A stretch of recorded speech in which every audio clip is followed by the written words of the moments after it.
What's up, everyone? Welcome back to For New Eyes Only, the James Bond retrospective podcast where I am watching the movies for the first time.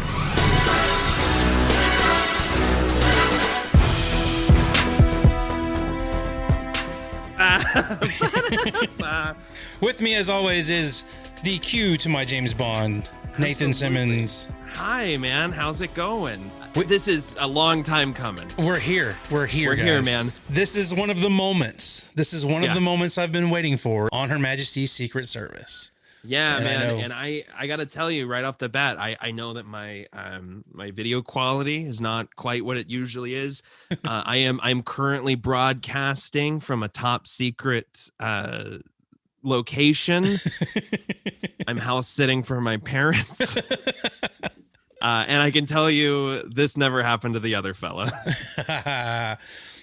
Well, I did want to say, we've talked about it a little bit coming up to this episode that, on Her Majesty's Secret Service is one of your not only favorite James Bond movies, but favorite movies of all time. Ever. Yeah, and absolutely. I think I kind of honed in on one reason why it's one of your favorite Bond movies. Oh, please. Because Blofeld has a fucking bat cave in this movie, my friend. Oh, man. Not only does he have a bat cave, but like, if you can Google this and put it up on the screen for the edit, it's so Kenner Toys for the Batman 89 movie put out a Batcave playset, and each time a new movie came out, they kind of reskinned it a little bit.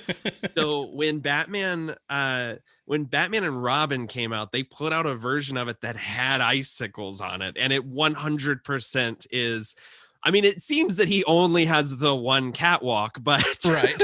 it's pretty. The production design on that it screams. Batman, there's a new villain in town. His name is Mr. Freeze. when Bond gets to the compound or whatever you want to call it in the latter half of this movie, when they're walking through and Blofeld, you talking about Cillian Murphy's fortress from Inception? Yeah, that too. They're walking through there, and I was just like, well, man, this is like a fucking bat cave. I see why Nathan likes this movie so much. I love that is the reason. Not the believable love story, not the unconventional action sequences or like lead. Man. On Her Majesty's Secret Service, to me, and I'm just going to tip my hand right out of the gate, is... I mean, to me, there are movies that come up after this that I adore. I think this is the best it gets until the Craig era. Like other movies come close to this, but this movie is so close to my heart. Mm-hmm. And even when it's wonky, I respect its wild swings and weird choices and fidelity to the source material while still improving on it. Like there is so much to love about On Her Majesty's Secret Service, and I have been chomping at the bit to talk to you about it before you watched the movie. I got even more excited when the credits rolled and you texted me, "Fuck, dude!" And like this is, I'm gonna tell our viewers / listeners right now, this is the episode where I will cry. There is no avoiding it. I love this movie entirely, and I'm so thrilled to be finally talking about it with you after having to unfortunately take a little hiatus. Yeah, I mean, life gets in the way sometimes, so we've had to put off. I mean, I watched it for the first time about a month ago, and I mean, as soon as I put it on, I was shooting Nathan a couple of texts, and it's definitely one that we're going to have a nice conversation about for sure. I was excited to get to it. One being the first Bond movie we're talking about without Sean Connery. Sure. This is going to be the first one with George Lazenby, and the only one with George Lazenby. Only also. One, and I've got some questions about that too once we get into our conversation. Yeah. But being as though it's been, I don't know how long since we recorded the last episode. Yeah, man. I do not remember what my guess was for Her Majesty's Secret Service. I just re-listened to it, and you took kind of like a wide net with this one. It was you said, I think Bond is going to be tasked with something he's never had to do before. And I think you're right, because what he's never had to do before is care about a woman. That's right. Good morning. My name's Bond. James Bond.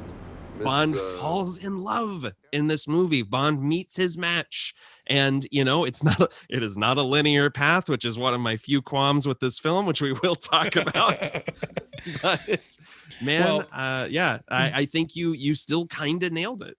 I think I did. And just it's a little bit of a mixed bag of a movie, and we'll get into that when we get into the plot a little bit. But I will go ahead and play one hand. I was about 5 minutes in.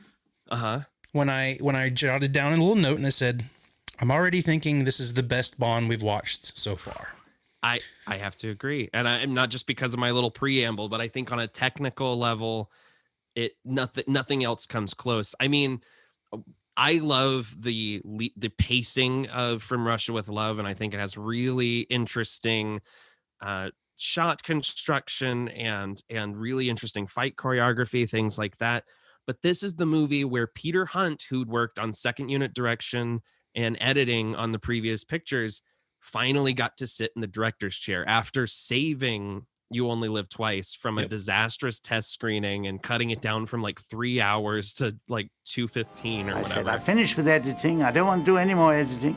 I'm going to direct. That's what I want to do. The Albert Broccoli and Harry Saltzman said, "You got this, kid. Like, go show us what you can do." And I think he turns in a movie that feels, in some spots, insanely modern, especially from the beginning. And speaking of the beginning, shall I try to set up the plot for us? And I was just going to say, we're going to get to our little segment here where Nathan gives us the plot of On Her Majesty's Secret Service in 007 seconds or less.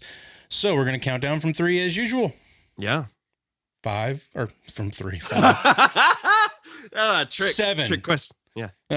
3, 2, 1, go. While on Blofeld's trail, Bond finds unexpected love and foils a genocidal plot. Ooh, 5.21. Oh, maybe my best time yet. I think it is. I you know what? While I was saying that, I felt like I had all the time in the world. So you had questions about the man, the myth, the legend, George Lazenby.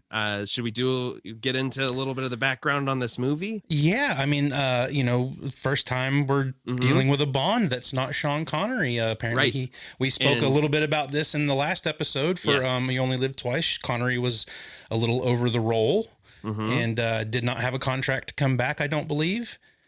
And they offered him a higher paycheck and he was just over it. I mean, he hated by this point, he hated the producers. He hated the public perception of the character. He didn't like being recognized only as James Bond out in public.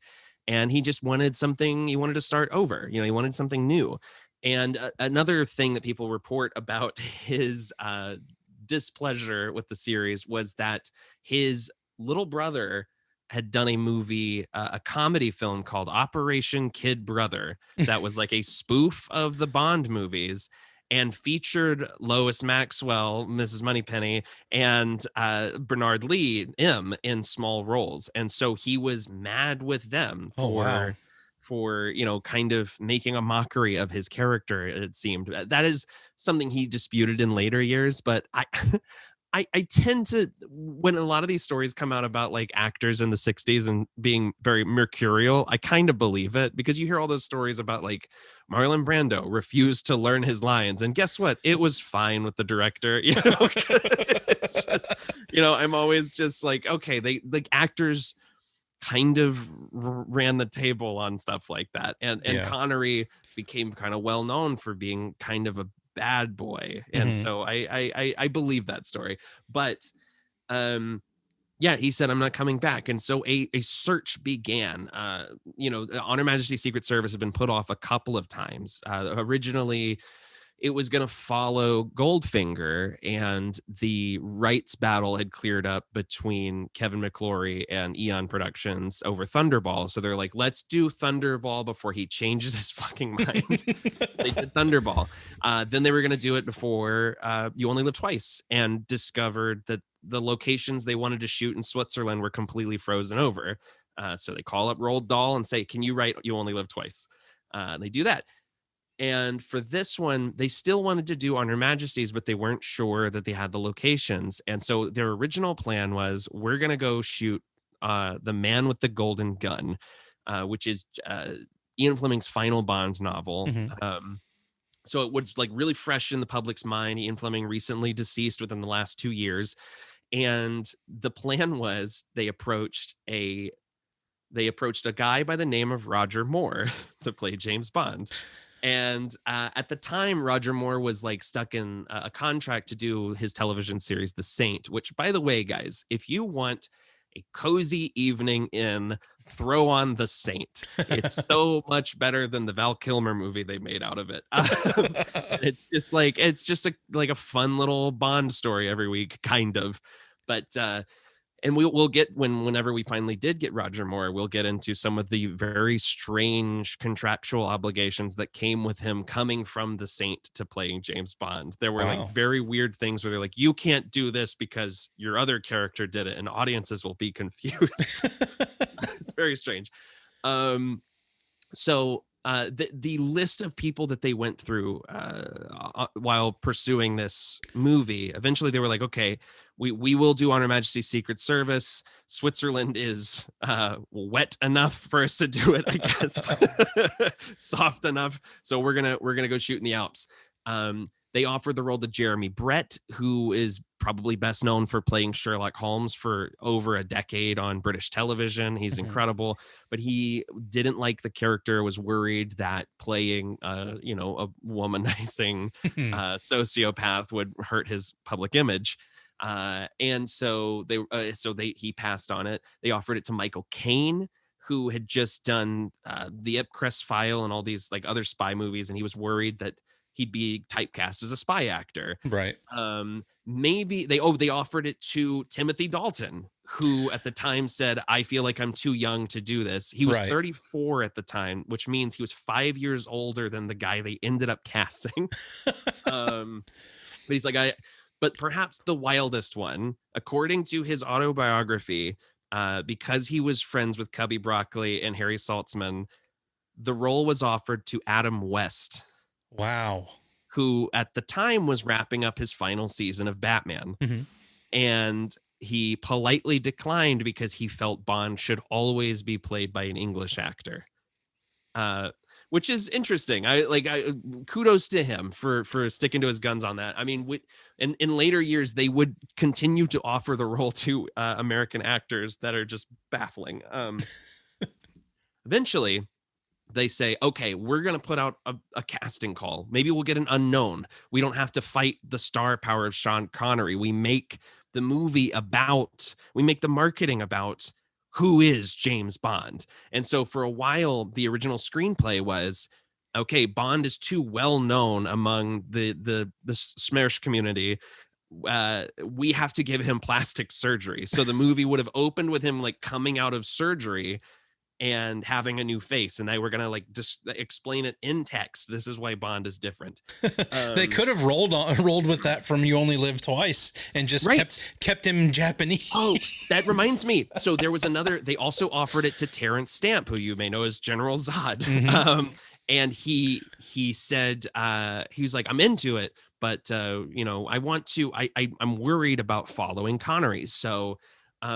In one of those books, he becomes a Japanese fellow. So maybe the movie opens with me in like samurai garb and a different face. And slowly I peel back the layers over the course of the movie. And now the audience is like grown to accustomed to like my movements. And now they know me as Bond. It was kind of a weird take. And he said that the producers just kind of stared at him blankly. Like they came into this dinner meeting, like, you're the guy. We think you're perfect for Bond. And he said they left kind of like, man, Stamp's kind of a cunt. Like,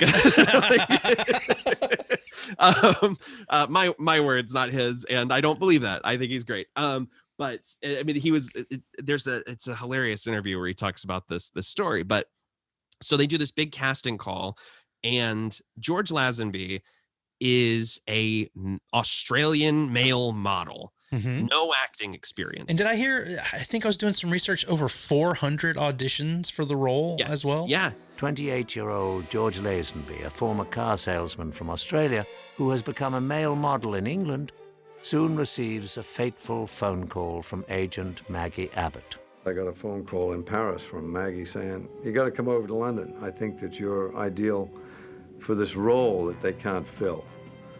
And I said, what's the role? And she said, I think you'd be right for James Bond. And I said, why's that? She said, just your arrogance. And so he goes down to this audition and finds all these other chaps who are dressed like James Bond. They've all got like the mannerisms, the physicality down. And he's like, I don't fucking know what I'm doing, but I know how to look the part because I am a model. Right. So I want a suit like Sean Connery. And they said, well, it'll take about 6 weeks. But I got one here that they didn't pick up. They don't want. If you like that, I'll sell it to you. And I got longer arms by about this much than him, because all they did was put the sleeves down. Bob's your uncle, I got his suit. And then I went to his barber, Kurt the barber, at the Dorchester Hotel. He finds out from a friend where Sean Connery gets his hair cut. He goes to that barber shop, gets his hair cut just like Connery's. Wears the suit, wears the fedora, shows up at the audition. According to Lazenby, he had to sneak past the girl at the front desk. Like he was like, I was not on the list. There's a really great Hulu film called Becoming Bond, in which George Lazenby basically narrates an exaggerated version of his life story, and has various actors performing it with a mix of kind of drunk history style and then original performances. The guy, I can't think of the actor's name right now, but the dude who played Kano in the new Mortal Kombat plays George Lazenby, and he's incredible. He's incredible. I also give really good foot massages. So Lazenby goes into the casting director's office and just starts making shit up. He's like, I heard you're looking for James Bond. And the guy says, okay, well, where have you worked? And he said, I started listing off all these places he couldn't check. He's like, oh, I did Hamlet in Russia. I did a Neil Simon play in Germany, just like stuff like that. And so the guy's like kind of impressed by just his machismo and his general charisma. Right. Because he also had George Lazenby's background was he was a car salesman for years. So he got very good at like convincing people of shit. Right. And so the guy goes, okay, I'm going to take you to meet Harry Saltzman. So he takes him over to Harry Saltzman's office. And at this point, Lazenby's getting like nervous, but also pissed off. He's got like the thing you start to learn when you dig more into this guy's life is that as a young man, he had a real chip on his shoulder, and he goes into this meeting. Saltzman's on the phone, won't even like talk to him until he's like done with this meeting. And so Lazenby went over and he like just stares out the window, kind of pissed off. Finally, Saltzman gets off the phone and says, who are you? What have you done? Why should you be James Bond? And Lazenby is like, I made everything up earlier, so I'm gonna get caught in a lie. So he kind of like, and at this point he's kind of pissed off by Saltzman's behavior. And he says to Saltzman, he kind of looks over his shoulder and he goes, he can tell you as good as I can. And so the casting director is like, yeah, he did some plays in Germany. Like he just starts listing stuff off. And Saltzman was like, you have the biggest balls of anyone I've seen so far. He gives him a retainer to stay in town until they can get Peter Hunt to fly back from the Alps where he's doing location scouting to meet with George Lazenby. Peter Hunt flies in and is pissed off. He's like, I have been fighting for this job for years, and now they're not even letting me like check locations because I have to meet with you. Why the hell should I cast you? And Lazenby finally cracks and he says, I've never fucking acted before. I gotta live with you, I'm not an actor. He said, what? He said, you gotta be an actor. I said, I'm not. He said, I'll tell you what, you stick to your story and I'll make you the next James Bond. And they put him through crazy tests because he was at this point, Cubby Broccoli and and Harry Saltzman had figured out the guy's done a couple of commercials. Like they're like, he's a fucking coat rack. He's not an actor. Yeah. And so they were putting him through fight choreography, putting him through like swimming. There's this weird story that Lazenby has told on a couple of occasions where he claims one of the producers, and he never figured out whom, sent a prostitute to his room to test and see if he liked women. Like they were like, we need to make sure you're macho, which is like, if that's true, that's the most fucked up thing I've ever heard. Yeah. But he was game. He said, I thought it was weird when a guy showed up at my room and said, this woman wants to have sex with you, and then stayed to make sure I did it.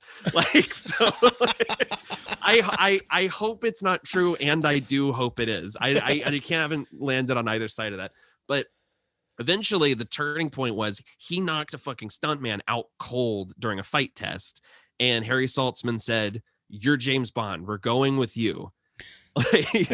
And over the course of filming, he kind of grew disillusioned with it. He's said that he basically feels like he was kind of left adrift. He was never given any direction. Peter Hunt would apparently tell people on set, leave him alone, don't talk to him. The more isolated he is, the more he's gonna feel like James Bond. Yeah, I mean, this is one, I watched a little bit of the behind the scenes of this one, and this is the first one where I've gotten any sort of interview with the person playing Bond. Right, because Connery would not do it for those featurettes. Right, I mean, you've got secondhand interviews with Connery and some of those where he's talking about the character and whatnot, but this is the first one where, you know, Lazenby agreed to be interviewed for the behind the scenes. Yeah, like came back later and was like looking back on it. Yeah, because those Connery interviews are all concurrent with the movie coming out. Right.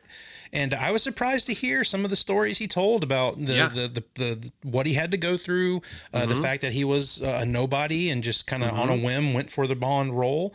And all of a sudden he's in the biggest franchise in the world as the leading character. Insane. It's nuts. And it'd be like if someone called me tomorrow and said, would you like to be Iron Man? You know, and I was like, but what about Robert Downey Jr.? And they're like, you're Robert Downey Jr. now. Well, that's one thing I will say about George Lazenby in this is I feel like they did a good job with sort of giving you him as a replacement for Connery. Like, I feel like he sort of matches some of the Connery isms. Some of the energy. The weird thing about Lazenby, and it's so funny because we haven't even discussed this yet, but he shares so much screen time with actors that I idolize. I mean, Dame Diana Rigg is just radiates off the screen, and I can't imagine what that working relationship was like. It was apparently. Some people have said it's contentious. They've both argued that it wasn't. There was apparently like one bit where a reporter was on set and she made a joke about right before a love scene. She's like, I've eaten a lot of garlic for lunch, darling. I hope you're ready to kiss. And so the newspaper was like, Bond girl hates Bond, you know, like, but in the years since, like when he quit the role, she was like, he's impossible. I don't know what to even say about that. Like people were very disappointed in him. Fucking Telly Savalas. We will get to him later. Just the most charismatic son of a bitch on the planet, right? Yeah. Like you forget how good Telly Savalas was. And it's just so funny to think of this guy who's never acted before suddenly having to shoulder all of this. And I think there are moments where he's truly fantastic. And there are moments where he is really dialed in, makes sense for the moment. But then there are shots where you look at him and it's like when you're at home with your dog and there's fireworks outside. Like there's shots in the movie where he's just sort of like he doesn't seem to know what's happening. Right. Or if he does, he's unbothered, you know? But he had a really stressful time making this movie. And he also had a manager who was telling him, you know, spy movies are passé, counterculture, peace and love, baby. Like there was this feeling that he couldn't do what he thought he was supposed to do in the coming decade. I mean, this is the end of the 60s. Right. And by the time he's doing press for this movie, he's being yelled at by the producers because he's grown a beard. He's and he's already reached the point Connery reached in You Only Live Twice, where he's telling interviewers, no, motherfucker, I'm George Lazenby. James Bond is a character. Right. George Lazenby has long hair. It's okay. And I get, like, for someone who's never been in the spotlight quite like that, it had to have been the craziest wake-up call, like the strangest reversal. And I totally get why he couldn't hang. Yeah, I mean, that was the other thing that I took away from the interviews and whatnot I was watching is they put him through all this stuff that Sean Connery never had to go through. No, exactly. And, with the weight of, he's one of the biggest movie stars in the world at this point. He's got some of the biggest movies that have ever been made at this point. He had a lot of, a lot of shoe to fill in taking over that position from Connery. And that's been the biggest thing about getting to this movie for me was the story that goes behind, this actor jumping into the role here. And then this has got to be the most preamble we've ever done, just because there's so much to unpack about why this movie is the way it is. And not only just for the actor, I mean, I think they really do kind of play into that in this movie. And if we want to go ahead and start getting into that. Yeah, absolutely. Like, this movie opens a lot different than the past 5 movies we've watched. And he puts his own spin on the gun barrel. He kneels when he fires the shot, which is apparently a big point of contention with the director. But yeah, I think it's excellent. And I want to go ahead and touch on the score here. John Barry, like, just crushing it. We don't have the typical theme song that we get in this one either, but the synth style score. It's the first movie to use a ton of synth. Yeah, the first movie in the series, anyway. And when we first started talking about doing this, I was playing around with trying to do some sort of a synthy sort of Bond theme. I remember, And I remember I sent that to you and you're like, dude, great. And I feel like maybe one of the reasons you thought that at first, because we've only used it in the first episode so far, because I wasn't too happy with what I did with it, but what I did there really sounds a lot like what they did for this score. It's true. And, what's funny is because it's the best version of the synth Bond theme. Right. Genuinely. Because we get it again in a couple of the more movies, and we really get it in License to Kill, which is scored by Bill Conti, who I think is a genius, but like he is straight up doing, what if Bond was also Miami Vice? Which is also what that movie is. But I like that score is a war crime, and this version is like, I don't know, there's something kind of classy and sparing, and especially in one of the wild things about this movie is we don't really get that opening song. We get an instrumental, and that instrumental is incredible and deployed perfectly throughout the movie. The theme song we get in the middle of the film. I mean, the quote unquote theme. There's a couple of different like recurring motifs in this movie that I just adore. But you're right. Right away, we get a gun barrel with a kneel. We get Q with we meet Q immediately talking about miniaturization, radioactive lint, so they can track their agents and whatnot. Yes, which we were talking a little bit off mic, but things that the Craig era kind of ran with. This is basically the lo-fi version of Smart Blood from Spectre and No Time to Die. We just put radioactive lint in their pockets that makes it easier to follow them. But Bond is missing. And I love how they introduce that here. And it's just, it's a where is James Bond?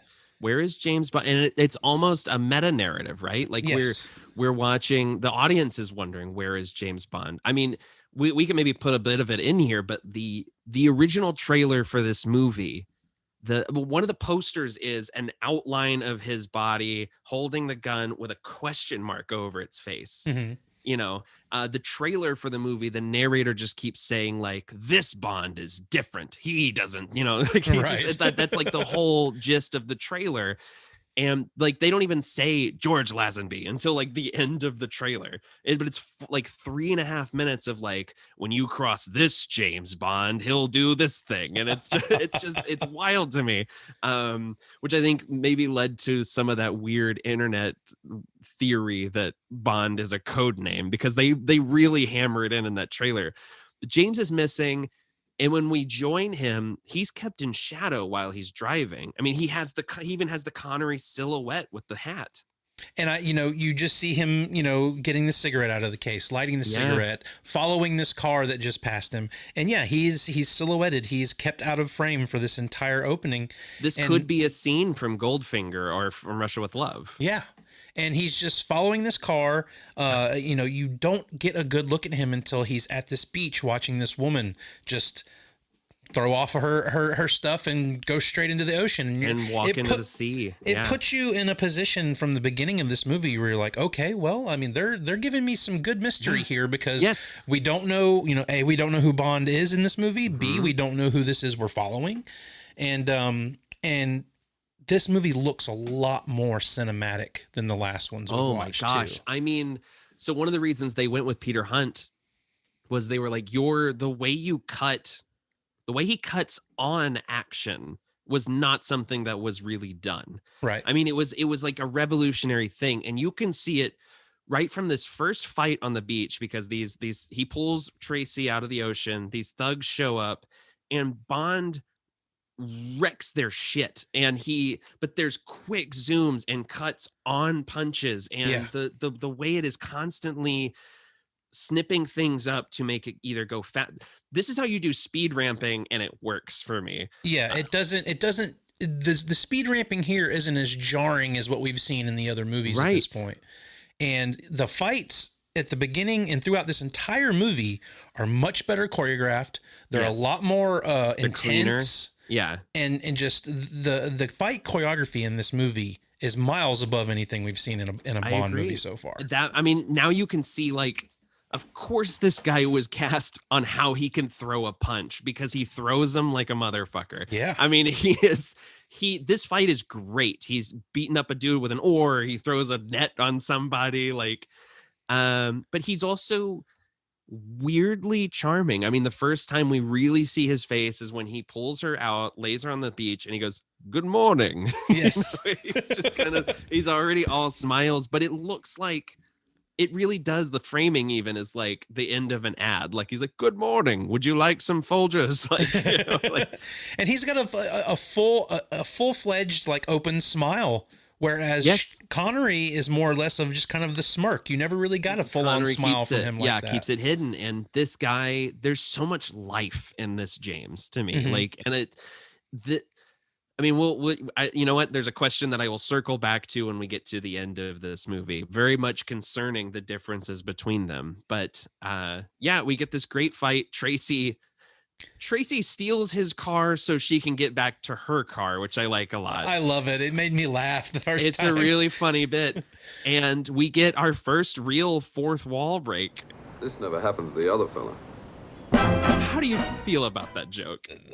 I think it works for this film. Yes. And it's so weird, right? It's weird, but knowing that we're coming into this new era of Bond with a new casting for Bond, it's so tongue in cheek and wink at the camera that it's charming for me. Like, I love that they put it there, and then they don't really reference anything like that again. It's almost like, here's your introduction. Oh, this never happened to the other guy, and then here's your new Bond. This is who you're going to be following. But it also there is a little, like, you can tell that they were nervous, because I love this opening sequence. It's the simplest one we've gotten so far, for sure. But it is literally previously on James Bond. Like, it is, let's watch the highlights. Let's see some Dr. No. Let's see some Goldfinger. Let's skip the Japanese one. Like, there's no footage. There's like almost no footage of that movie. And And there's a couple of moments like that. There's the bit when Bond gets back to his office and he starts pulling stuff out of his desk drawer. And it's all these little gadgets from the other movies. Yeah, that's what Bond keeps in his junk drawer. It's like, oh, my rebreather. Oh, you know. Which, honestly, this is the first time we've ever seen that Bond has an office in MI6. Like, he's usually just in and out of M's office, and that's it. And you can tell that he's barely there because it's just a desk and maybe like a screen like the one I've got behind me. And like, he is literally like, yeah, he's just like, oh, I keep my wristwatch with the garrote inside inside this drawer next to all my files. But yeah, I mean, there's an interesting the movie is like structured very interestingly because we open with this, like you said, this kind of mystifying thing that really tries to hammer home who is Bond. Here he is. He's already saved somebody, and then we get a classic casino scene. To like it like introduces him before we get like the tropes. And that and the fact that like usually our introduction to Bond is you know, some cold open that involves the plot of the movie somehow, which this one does. But you know, we get our typical let's go to M and find out what our mission is. Let's flirt with Moneypenny a little bit. This one takes a little while to get us to that point. Because this movie realizes Tracy is the most important aspect of the through line of this story, even though she does vanish for a big chunk of the movie. Yeah, like she is the reason for this story. And I have to say, like Diana Rigg, she's unbelievable, and she's gorgeous in this movie. She is absolutely gorgeous. She is so captivating every minute she's on the screen in this movie. Suppose I were to kill you for a thrill. I can think of something more sociable to do. She had just finished on the Avengers, so like she was like, you know, she's been doing spy stories for a few years at this point, and she was still just like, absolutely, I want to do this film. And our introduction to her here at the casino, I mean, we saw her on the beach. We kind of understand that, you know, that's the other thing that's kind of weird about this movie is you're left kind of out in the open for a little bit before you really know what's going on. You're like, what is her deal? And it's with her, with the story, with everything. And I think this movie is really where someone coming into the Bond series as a newbie, someone like me, and not knowing everything that went into these movies, watching them from the beginning, like here is where like a lot of things start to get kind of mishmash. Yeah. And as you talked about with You Only Live Twice, this movie is supposed to take place before that, and it kind of causes continuity errors. Well, so that's the thing I was going to tell you about. So this is the movie that is the closest to any of the books, even I think maybe even more than Casino Royale, because Casino Royale takes some liberties with the ending and some of the other details. But this one, the book on Her Majesty's Secret Service, which I talked about last time, this was the first meeting between Bond and Blofeld, right, in the novels. And so that is why, and they were like, to their credit, they were like, fuck it, we're just going to adapt the book. But you just had Blofeld meet Bond in the previous film. Right. So you can't have him, not recognize him when they see each other. You only live twice, Mr. Bond. I guess why they were going to have him get plastic surgery so the story would work. And then they threw away that idea. So you're still, like you said, you're left with these weird continuity questions. But I kind of appreciate that they were like, let's just do this story justice on its own terms. Right. Like there's things about it that I do really fuck with, but that is such a strange choice, right?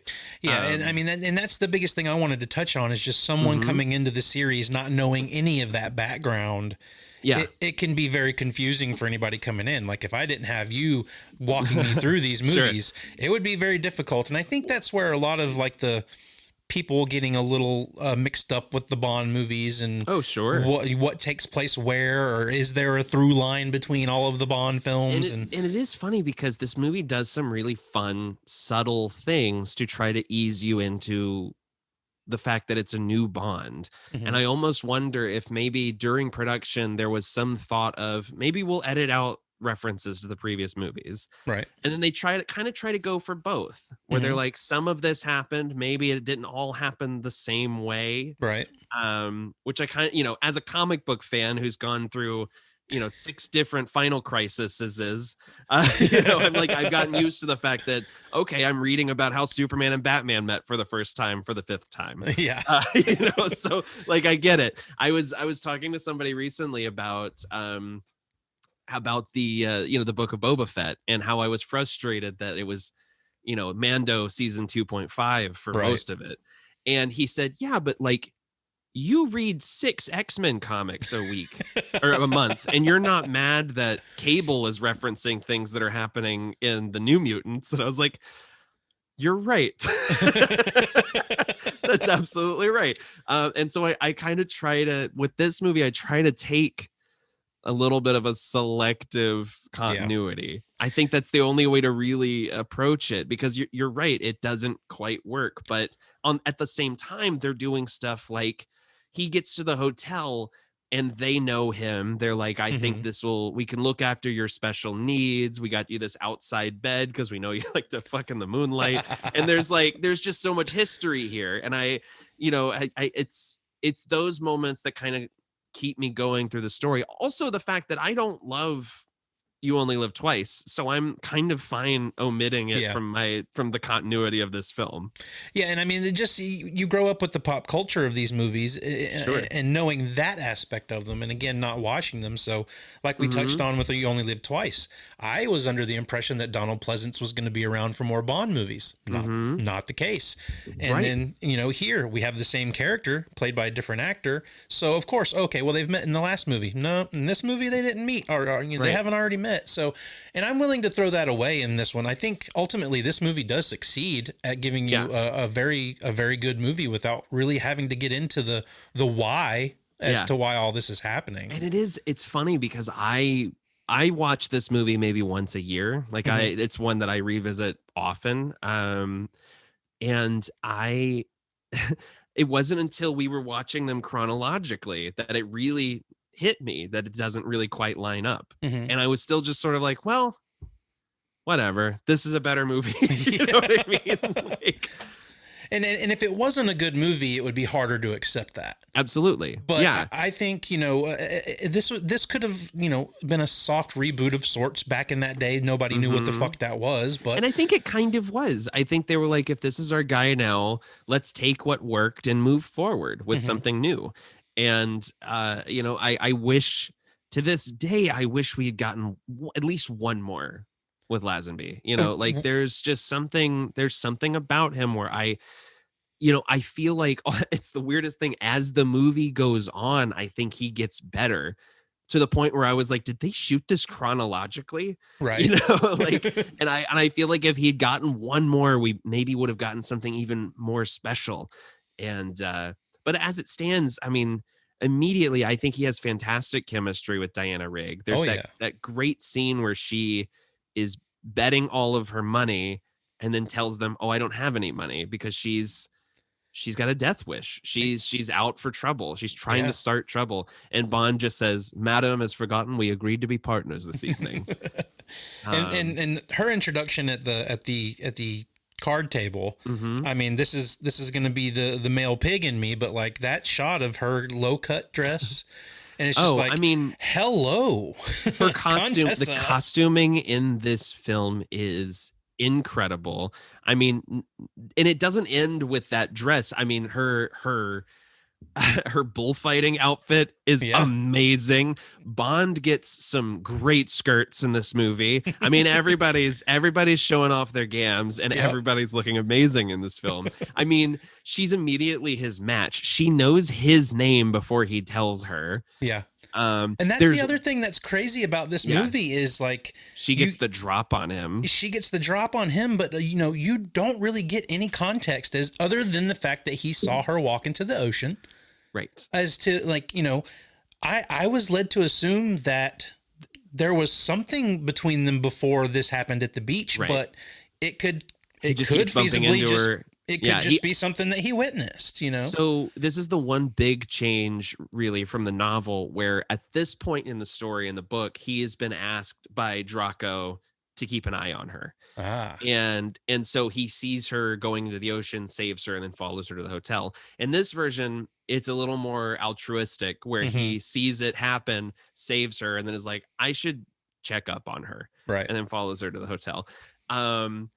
This hotel, which has wild bisexual lighting, like it looks like a giallo film in this bitch. Like there's purple wallpaper, the purple red walls lights. are amazing, dude. I mean, that doesn't it look like that's where Morris Day like summers? Like I had on my notes, I was like, there will be a Prince reference here somewhere. Yes. But James, she's like, yeah, come to my room later. James gets jumped by one of the dudes from the beach, smashes a chair on him. The fight is great.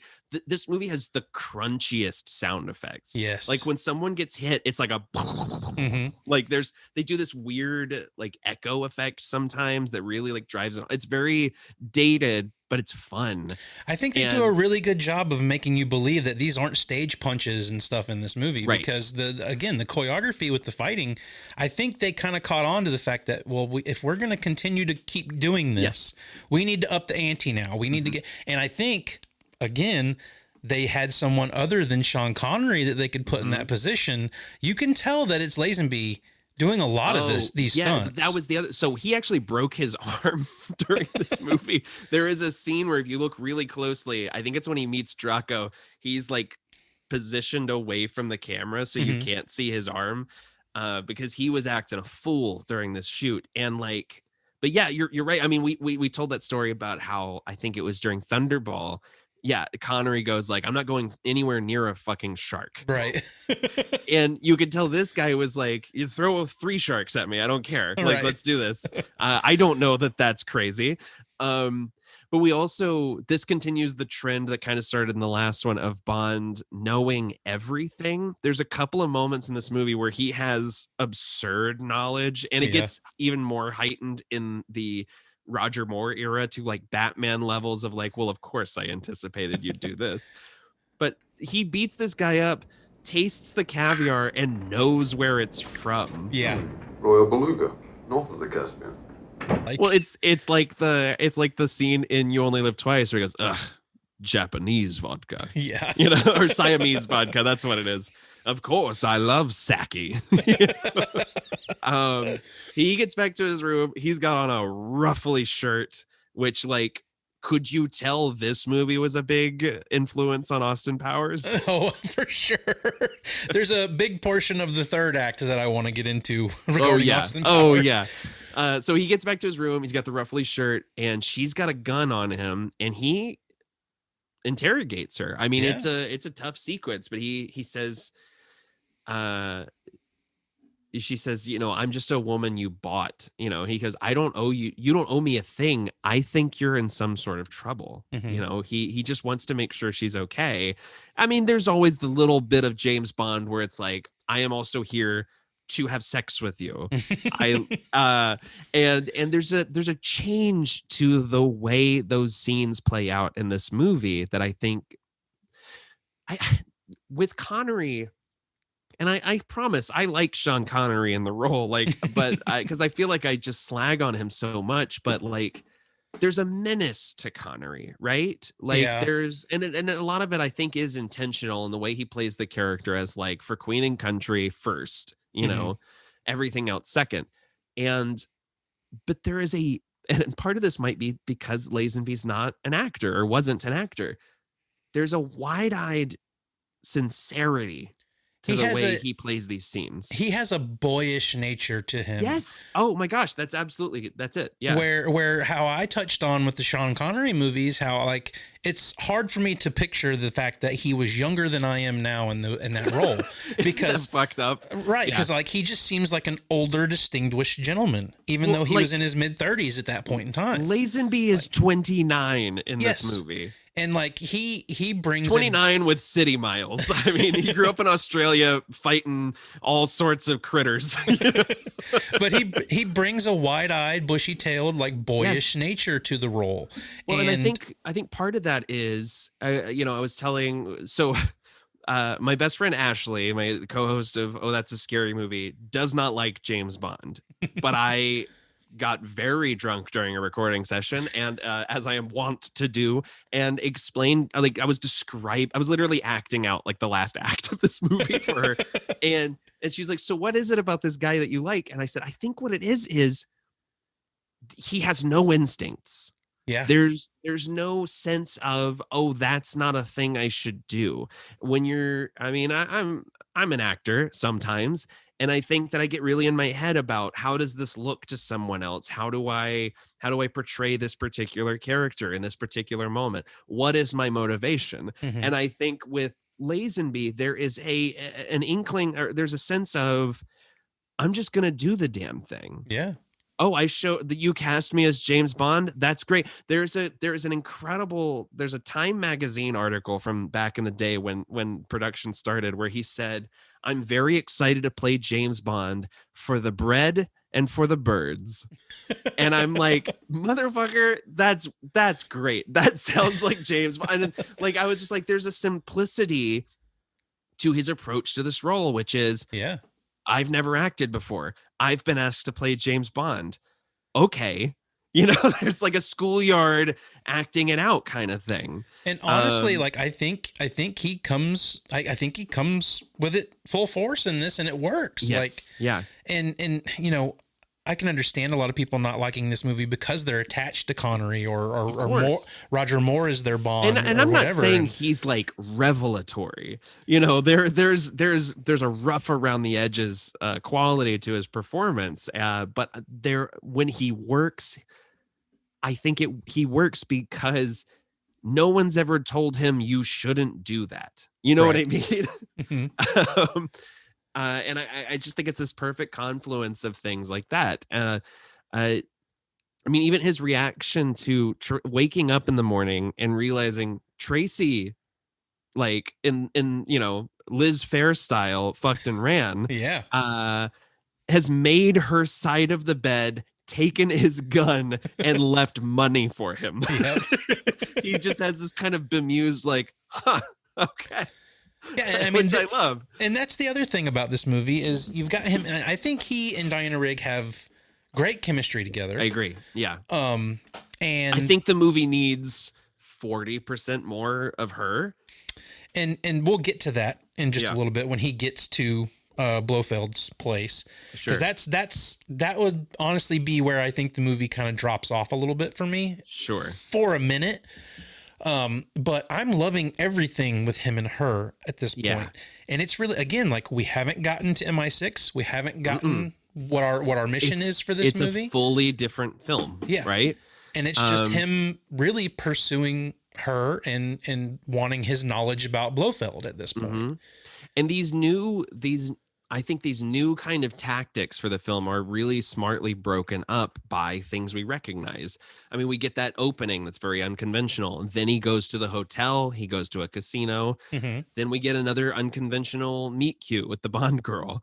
And then this is followed by a scene that we know very well at this point, escorted at gunpoint out of a hotel. And he's being a little punk about it. We see a janitor whistling Goldfinger, the second fourth wall breaking moment of the film, which is so strange. But this fight in the hallway, so quick, so furious. He beats the hell out of these guys, goes into the next room. And the shot as he's kneeling down with the knife in his hand and the camera zooms in is one of the things I think about instantly when I think of this movie. I just think the guy does a lot of posing, right? Like right. That's kind of what he's learned how to do. And he's like, well, if I was selling a knife, that's how I do. You know what I mean? But this is where we are introduced to Draco, played by Gabriel Verzetti, who is Tracy's father. And Draco is a crime lord, but he's got a real heart to him. He's a real Karen Bay type character from Rush with Love.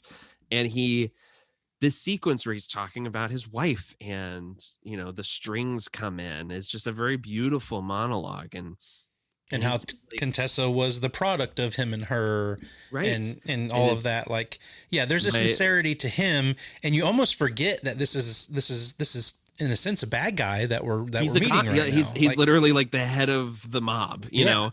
I mean, it's one of my favorite bits in the movie is toward the end when he and M are just like, so we've killed a lot of each other's guys, haven't we? Like, it's pretty great. You know, M's like, oh yeah, 64. You know, like, but he says, you know, my Teresa lost her husband. You know, she got married at a young age out of spite, essentially. And he's like, I just want to know that she's okay. And Draco has these very antiquated notions of what a relationship is. And the things he's saying to Bond is almost what we've come to expect Bond to say in these movies at this point. You know, he's like, she needs a man to dominate her and, you know, make her fall in line. And Bond is basically like, I don't think I can do that. Your daughter's wonderful, but like, she doesn't seem like she's the kind of person who's going to listen to me. Right. And he goes, I will pay you £1 million. And I love the delivery of, but I don't need £1 million. But yeah, he still finds a way to play it to his advantage. You have you have contacts that are unknown to me. I want the whereabouts of Ernst Stavro Blofeld. Yep. And I just, he's like, okay, you date my daughter, I will tell you where to find Blofeld. Come to my birthday party in a week. Like, it's just very like weirdly transactional, and there's still like a weird sweetness to the way Bond is playing this. I mean, to the way Lazenby's playing this, and a lot of it has to do with the fact that he's just kind of smiley, smirky through the whole thing, where he's just like, okay, I'll do what you want, but like, you have to understand what the bottom line is for me. Right. And then finally we get to see Moneypenny. James, where have you been? Much too far from you, darling. Same old James. Every time Moneypenny is on screen in this movie, it almost breaks my heart. Oh my God, absolutely. I mean, she also gets another great one, you know, fourth wall line. Same old James, only more so. Yeah. You know, he comes in, throws his hat, and says M is expecting him. And this scene between Bernard Lee and George Lazenby is one of my favorite M scenes in the whole series. Yeah. There's something about the business as usual nature and the way that he won't allow himself to sympathize with Bond directly. Right. You know, a license to kill is useless unless you can set up a target. Right. You've been taken off of Operation Bedlam, which is the search for Spectre and Blofeld. And James says, you know, tries to make his case, and the way M just says, that's all. Is just, oh, it's crushing, right? And then you get the add-on of him just going back to Moneypenny, and where they were being very playful with one another, it's become very serious. I want you to take down my resignation from Her Majesty's Secret Service and kindly present it to that monument in there. It's one of the best lines. And he goes, he packs his desks full of props from previous films. He does a toast to the Queen, Mum. And M instead lets him take a leave of absence. And it's played as though Moneypenny wrote that down, because she's like, well, you didn't really want to quit, did you? Moneypenny, what will I do without you? My problem is that you never do anything with me. It's a date. The moment I get back. Where are you off to? Oh, just someplace to laze about. And he kisses her right on the lips. He's full on gives her a kiss, and like their energy is different in this movie. There is and again, it doesn't feel unearned. We've seen 5 movies of her pining for James, and this is the first time where you're like, maybe there is something there. Like, maybe they have slept together, or you know, there is an unrequited like love for one another, but a duty first kind of thing. And if you don't get that from the middle of this movie, you absolutely will get it at the end. Oh my God, absolutely. The call that she gets from him. What would I do without you, Miss Moneypenny? Thank you.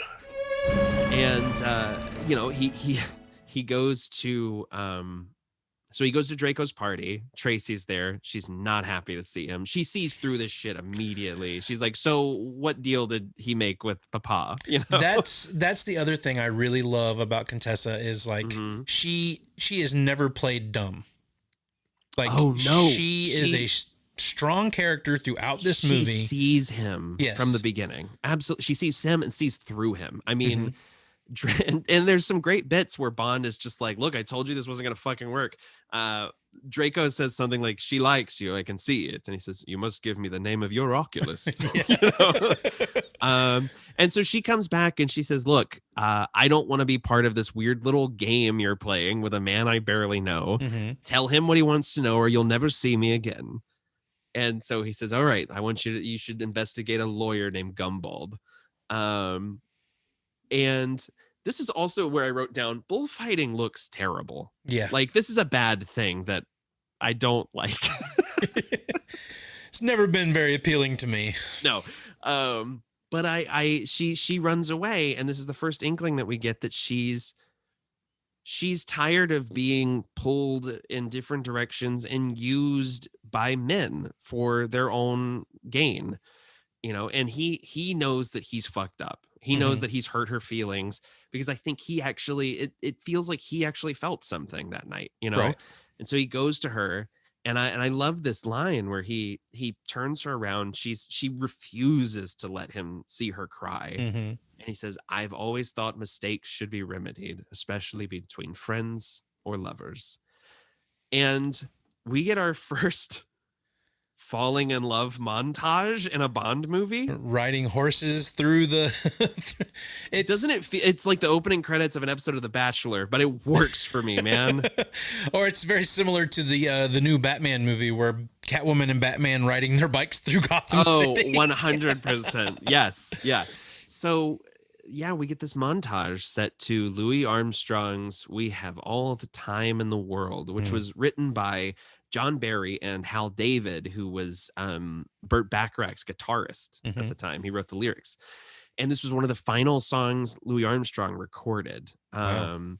It was this thing where, you know, it's the final line in the novel, and they were like, this would work. The reason they didn't do a sung theme song for On Her Majesty's Secret Service was they realized we can't possibly have someone sing those words. Like, we can't work that into unless John Barry was like, the only way we could do it is if we did it as like a Gilbert and Sullivan, like Pirates of Penzance style, like musical number, like On Her Majesty's Secret Service. Like, it was just like we couldn't make it work. It wouldn't work like they made Thunderball work in Thunderball. Right. I was just like, I think you guys gave up. But yeah, briefly they were going to try to write a song for that, and then they wrote We Have All the Time in the World, and they felt Louis Armstrong was the only person who could sing it with sincerity and a little bit of like bitter sarcasm at the same time. Yeah. Like, they were like, it is meant to be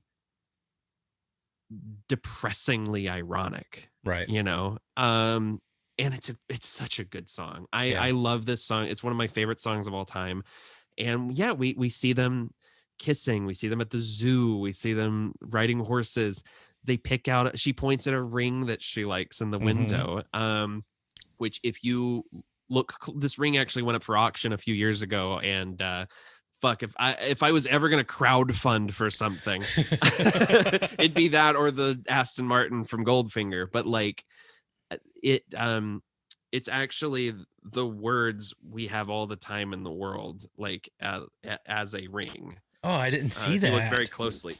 Yeah, it's pretty incredible. And the montage ends with this great shot of them riding in Draco's car with him in the middle, and they're just kind of like smiling sweetly at each other. Smitten, yeah. Like, am I just like giving those knowing glances? And when you want to talk about how great their chemistry is, they're saying so much there with zero dialogue. Yeah, it's perfect.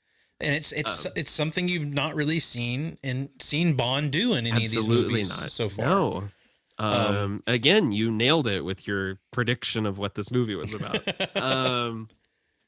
So but he's gone to Gumbald's place to investigate, and we get one of our very few gadgets in the movie, which is this big ass safe cracker device plus a printer. I mean, he gets a fucking photocopier. In the past movies, we've seen the gadgets get, smaller, or they're a vehicle of some sort. And this one, it takes a crane to deliver it to our hero. Sent up by Bobo Jackie Earl Haley, like, who's on the ground playing Bernard. I wish I had this actor's name, but I love this guy. We always get like a little bit of a, an assistant character. Bernard is like, he's the quarrel of this film. Yeah. He's the, with like very few lines, but he sends stuff up. Bond takes off his watch and like looks kind of bored. He looks through a Playboy, which he takes home with him. Yep. Again, very like a more boyish sort of traits that they're playing on in this one, where the Connery was coming across a lot more distinguished. Sure. And he's just kind of like, oh, there's boobs in this one. But he copies these documents. He finds documents from a man named Beauchamp and leaves with the Playboy magazine. And we get maybe one of my favorite exchanges of dialogue in the film, where Draco is like, I don't like how this is going, I know what's best for you, I'm your father. And she goes, what could be better than being in love? And he says, Mr. Bond loves you. And she says, that may come true someday. Which it's so different on a rewatch. Oh yeah. But it's an incredible bit. Even his response to her at that, he's like, well, let me talk to him. And she's like, no. No, this is for us. Yeah. You don't need to be involved here. But it's interesting because it shows it's the first movie to ever acknowledge, because we get Sylvia Trench in the first couple of movies who presumably, it lets her, never asks him any questions when he comes back from a mission. And she knows who he is. Right. And she's like, I know that I'm fighting an uphill battle being in love with James Bond. Right. But I don't know any other way now. And there's something beautiful and sad about that. And that it just adds so much more depth to Tracy's character.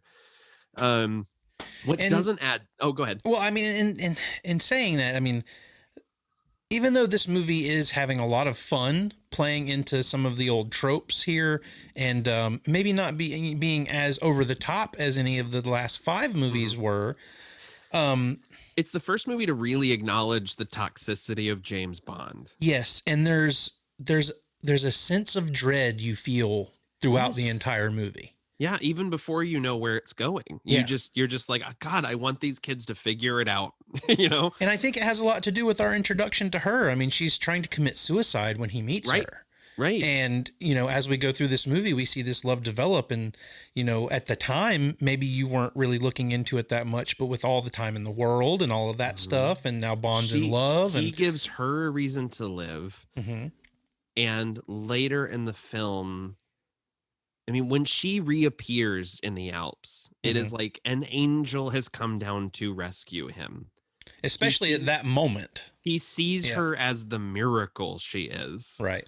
And there's something just so pure and wonderful about this relationship, even though I think the movie makes a couple of missteps that unfortunately are tied to the source material, but we will get to them. About 12 missteps. He makes, yes. Yeah. Speaking of angels, we'll get to the angels in a little bit. But before we get to angels, we have other winged creatures, because now we know Bond knows all about lepidoptery. Because M is penning butterflies in his off time, and he goes, I didn't realize you had an interest in lepidoptery. And he goes, well, that one's unusually small for a Nymphalis polychloris. Like, fuck you. Like, you pretentious dick. And he tells him, like, look, I've got research that'll lead me straight to Blofeld. And he says, you were taken off of Operation Bedlam. And Bond just goes like, well, I assumed you'd reassign me. Which I love. I mean, this whole sequence is so good. But Bond meets with Sir Hilary Bray, a not a geneticist. What is his like? He's like what is the word for what he does? Hang on. Genealogist. Yeah, he's a genealogist, and he's a herald in the College of Arms, and he's just like, look, this. He says I've arranged a meeting with him under the auspices of learning my family motto, which is the world is not enough. Bond talks with him and says, I'm going to take your place. You keep getting these letters from a man who says he is the Count de Blochamp. I believe it is a matter of national security that I meet with this man because he's not who he says he is.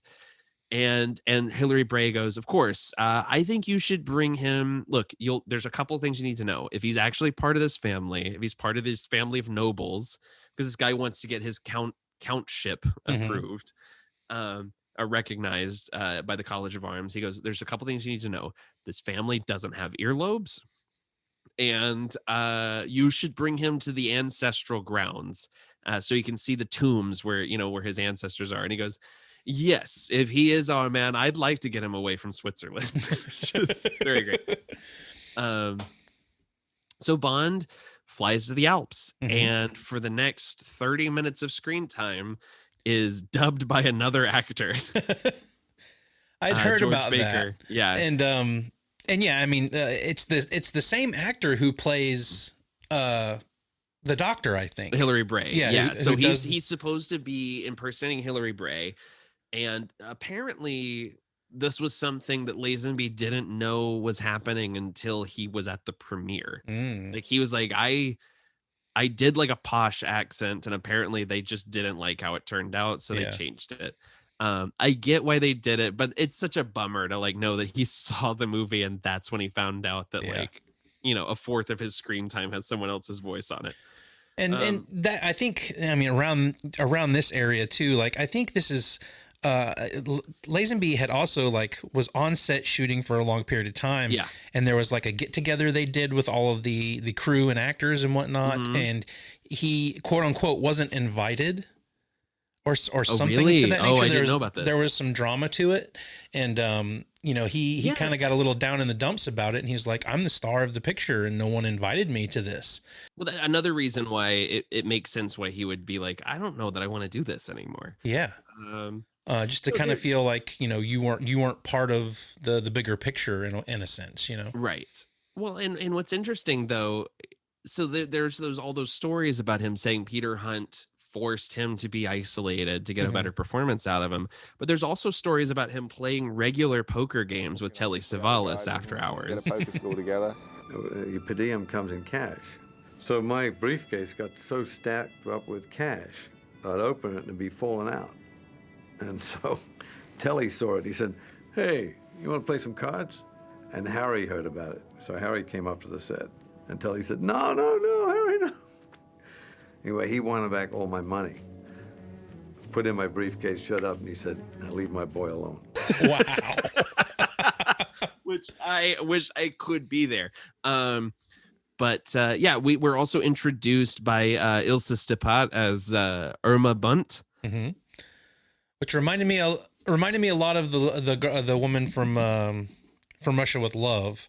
I know it's a different actress, but reminded me of that character a little bit. Yeah. Well, between those two characters, you've got Frau Forbissina, right? From Austin Powers. Yep. Bring in the fanbots! And Irma Bunt is an interesting character because she's explicitly, if I remember correctly, is in a relationship with Blofeld in the book. Ah, okay. Like she is like utterly devoted to him, but here she's just kind of like the hard ass, and there's a lot of establishing shots as they approach this clinic that the Count is at, and they joke about him not having any not being very sporting. He has no athleticism, right? And she's just kind of very matter of fact. He keeps trying to joke with her, and she says the Count wants to leave his mark on the entire world. and I love this where he goes, characteristic ambition of a true humanitarian. He's barely keeping it together. as they enter the coolest ice tunnel that I've ever seen. Like, I want one so bad. Batcave. I mean, we finally see Blofeld over the shoulder shot. He's got his cat, and what a voice. Yeah. Provide him with the usual comforts. And, you know, Telly Savalas, miles better than Donald Pleasance in this this character. Surprising, right? You think Donald Pleasance, what a fucking slam dunk, but like Telly Savalas has this. He's an elevated thug. Mm-hmm. He plays it very cold, whereas Pleasance is playing it a lot more theatrically, I think. Yes, absolutely. No, Pleasance is playing like a science fiction villain, and Savalas is playing the reality of the situation. He's Bane in this movie. You know what I kept thinking was I was like, fuck, why in the world did we never get Telly Savalas? I mean, Gene, I would never trade Gene Hackman for the world, but like Telly Savalas as Lex Luthor, can you imagine? You know, I'm going to sink Metropolis and sell the real estate. You know, I will give you Otisburg, Irma. But we get a customary Bond checking out his room. You know, he can't leave. It's a very Dr. No kind of setup where he's in this like really nice hotel room, but he's not allowed to step out unless he's told to. Right. And he busts out his dinnerware, and we get James Bond in a kilt. Yep. And I mean, it's a hell of a look for the guy. Absolutely. And but what I find funny here is we're introduced to our Angels of Death. Well, we don't know that yet, but right. But they're really only called that in the trailer, or in the credits rather. And you know, they all love him, but they also think that he's gay. Yes. And I think George Baker is playing that through his vocal performance, but I don't think Lazenby. This is the one part of the movie, and part of it is the disconnect between the voice and the actor. This is the one part of the movie where I was like, Lazenby will not allow himself to play femme. Right. You know, there's something that I was like, this is the one thing where I'm like, I don't think he's trying to meet the requirements of this scene. Yeah. Because he's supposed to be playing very, you know, aloof and unaware. And, you know, immediately, I don't know if you noticed, one of the English girl of the Angels of Death is Joanna Lumley from fucking Absolutely Fabulous. Like she's like an icon. But so she's but she has like one line in the movie. We get Nancy, the Hungarian girl, asks, "What's a genealogist?" Like, there's a couple of like really fun like Airhead kind of jokes. And the main reason I bring that up is because, like, I didn't, like you said, I didn't get that from the character watching it play out on screen until they only get that from dialogue, right? Yeah, until they mention it to him. They're like, "Oh, I thought you didn't like girls," or there's something like that. And well, he plays kind of dumb, right? And I think that's their way of being like, there's 12 women here and you're not losing your mind. Right. You know, Angela Scalar as Ruby Bartlett, the girl who's allergic to chickens. Yeah. That is so fun. I love her performance. She busts his chops when she hears he's a baronet. She's like, well, that's not quite as good as a baron. And everyone is basically doing like aversion therapy. Like they're eating what they used to be allergic to. Delicious. I used to hate chicken. This would make me break out, but it's all over. You'll be surprised where. She literally like looks at him and goes, like gnaws on a fucking chicken bone. Like it's insane. There's some questionable stuff here about where they're like, oh, what do these nationalities eat? And they just show certain nationalities eating certain foods. It's pretty, it's tough by today's standards, but this one, I'm like, I don't think that's entirely on purpose. Right. But there's this bit where he's talking about, we get a full on lecture about coats of arms. And he says they can include all sorts of weird things like gold balls. Mine has 4. which includes 4 of them. If you'd care to see them. I'd love to. I mean, because you know, ladies, I wish Jenny Lou was here, because I'd be like, if you heard a guy had four balls, would you be like, oh my god? But Ruby writes her room number on his thigh, and supposedly, according to Lazenby, like someone in catering gave him like a sausage that they warmed up in a microwave and put that under his kilt to like prank her when she like reached in, and she just did the take without even reacting. Wow. Which I think is so funny. Is anything the matter, Celery? Just a slight stiffness coming on. But he finally meets Blofeld, and he goes through that fun little Purple Rain sanitation field. Yep. This sequence is so good if you can put aside the fact that they should know each other. Yeah. I mean, classic Blofeld lines. The methods of the great pioneers have often confused conventional minds. And, you know, he just kind of basically says, like, look, I'm not convinced that you're a count, but that's what I'm here to find out. I will let you know. I'll get back to you. You should come visit your ancestral grounds to me. Let me deport you, please. You know, like he's literally trying to like arrest him. Bond goes back to his room, and this is when you find out that Ruby takes a long time to write the number 8. Like she's writing for like a full 30 seconds, and he has a perfect 8 on his thigh. She was taking her time, man.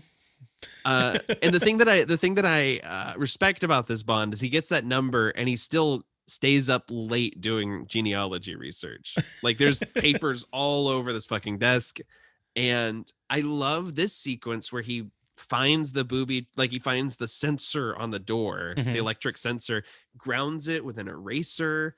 Uses like a ruler to like trip the sensor and open the door. It's a good little bit that like doesn't over explain itself for the audience. And then there's when the girl comes later, he's like, how'd you get out? She goes, nail file. Oh, it's like, I wish I'd known. Yes. But this is interesting because he tells Ruby, she's like, I thought you didn't like girls. And he goes, normally I don't, but you're special. And tells her to call him Hilly.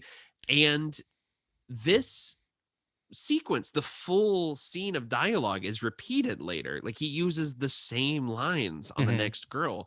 And this is like one of the few times where we kind of get the feeling that, I mean, Bond obviously enjoys sex, but like this is happening because the mission is calling for it. Right. Sort of kind of thing where he's like, I know she's interested in me. I know she'll talk and I can find out more things if I get closer to her.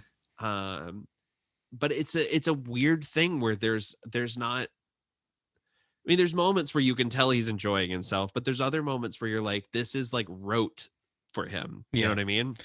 And this is where I started to have a little bit of a take back in this movie, because the core story of this movie essentially is the love story between Bond and Tracy. And Tracy. He fucks like 3 girls at this clinic. And yeah, it's like one every hour on the hour, basally. Yeah. It's like you come at 8, you come at 9, you come at 10. That's one of my favorite jokes in the movie. He goes 9. 10. Yep. You know, like, we learned that every night these girls have to listen to an insane tape from Blofeld. I've taught you to love chickens, to love their flesh, their voice, their voice. But this is where we got fembots from. Hello. Hello, Mr. Powell. 100%. I fully agree. Yeah, this and like Flint are like the 2 big Austin Powers inspirations, I think. Hey, in like Flint, that's my favorite movie. He tells Irma the next day, like, oh, my stiffness has been taken care of from last night. He can't curl like at all. He's not good at sports. And Bernard is taken captive while trying to get to Bond. And they are very like matter of fact with him when he's trying to get up there. It's like, oh, you're making it pretty obvious that you don't want anybody up on this mountain. Yeah, right.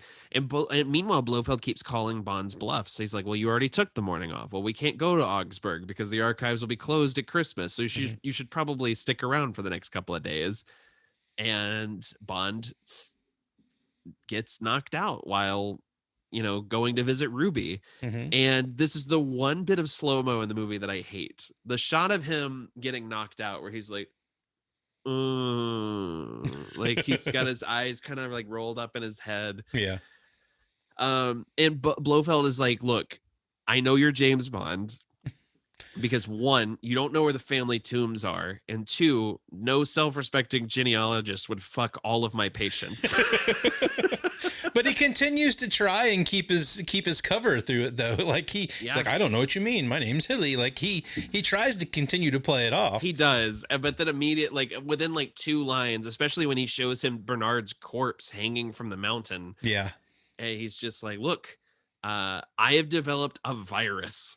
If my demands aren't met in the next couple of days, if I'm not made a count and given like basically a pardon and all this money, things are gonna get real bad real fast. Because I really love to count.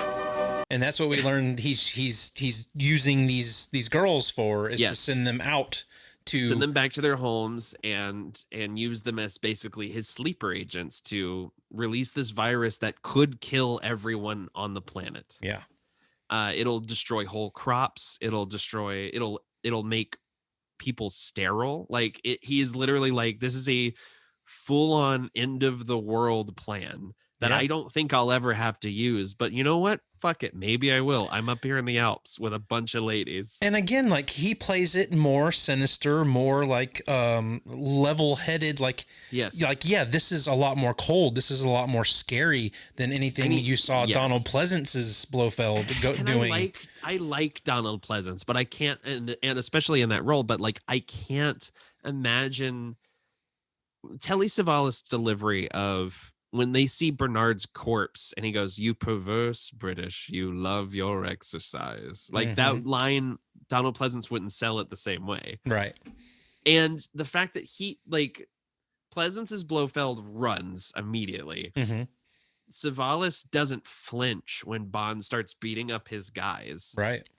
And he's still there. And like you were saying, I believe it was in Thunderball, with Largo being really hands-on. Like hands-on in the middle of all of it. Like Telly Savalas's, Blofeld is right there every time something jumps off. He goes skiing. Yeah. He gets on the skis and goes after him. Yeah.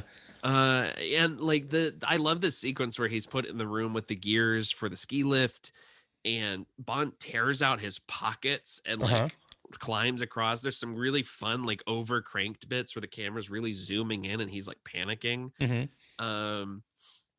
And there's this spot when the car actually comes back and he's climbed all this way on the cable and they bring him all the way back. And it's like, there's a couple of spots within this where it's very nail biting because he's in a position to where if one false move or something happens 1 second too late, he's going to fall to his death or be crushed by a gear or lose his fingers. Like there's a lot of stakes for him getting out of here. And Bond gets more and more desperate as this act goes on. I mean, he fights the guy at the desk who there's a weird cut where it's like this guy actually teleports to his feet. And Bond's I think in the second half of this movie, his one-liners get worse and worse. Like there's a bit where he knocks this guy out, tells him Merry Christmas. And then when he leaves the room, he says, "Maybe you should have been gift wrapped." And I was like, I don't know what that means. Yeah. So it's too much. Like, don't put a hat on a hat. Right.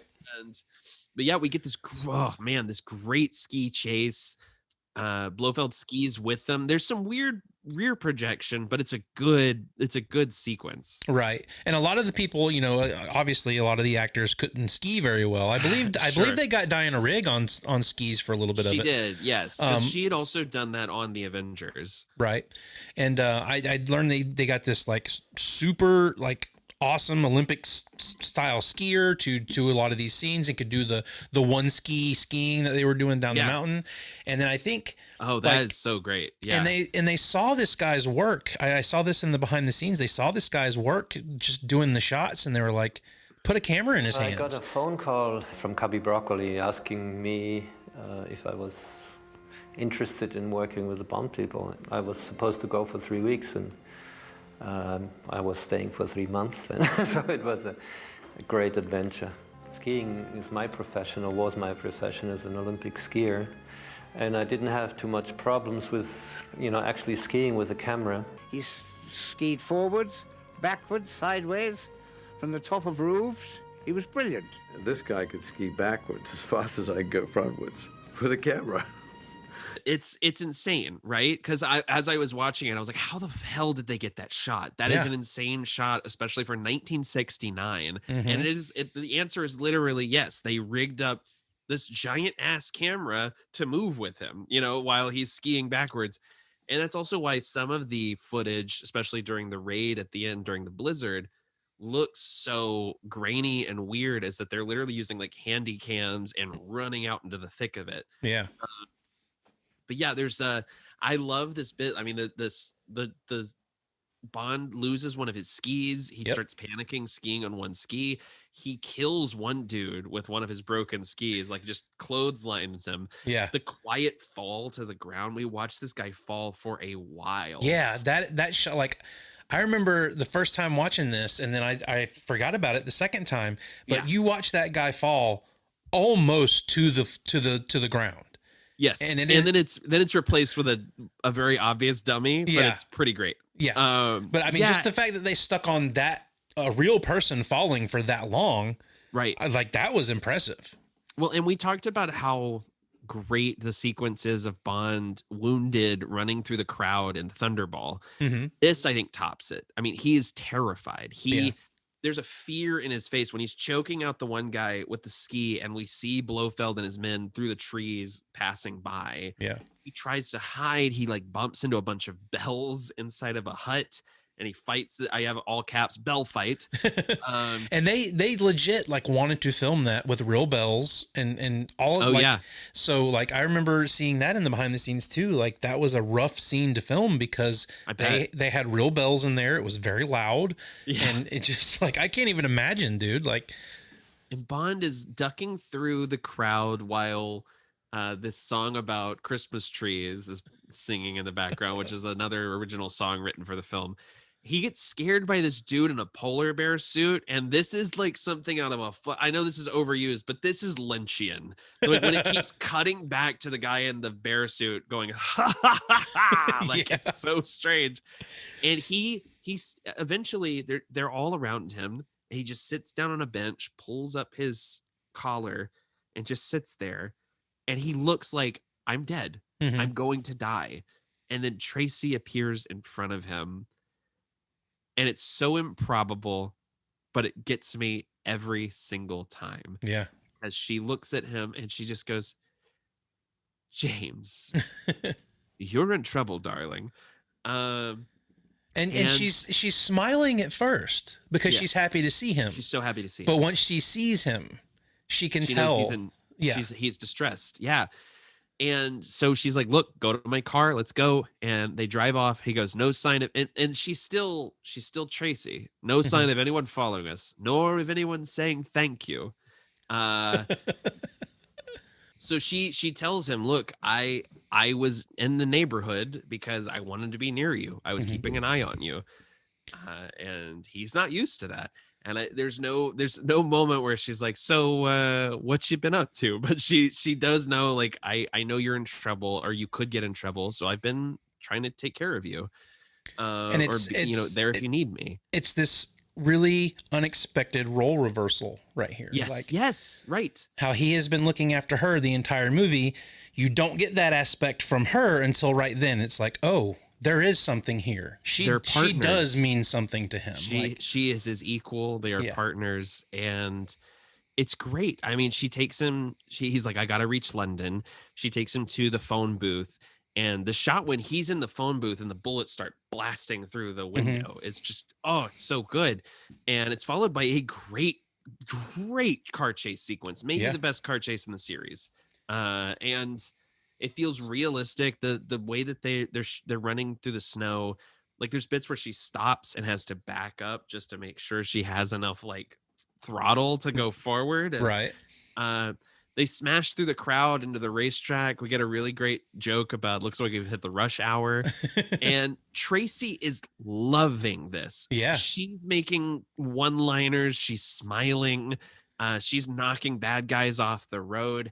There's an insane bit where a car flips over and it explodes, and you see the flames hit this stuntman's ass like as he's running. It's wild.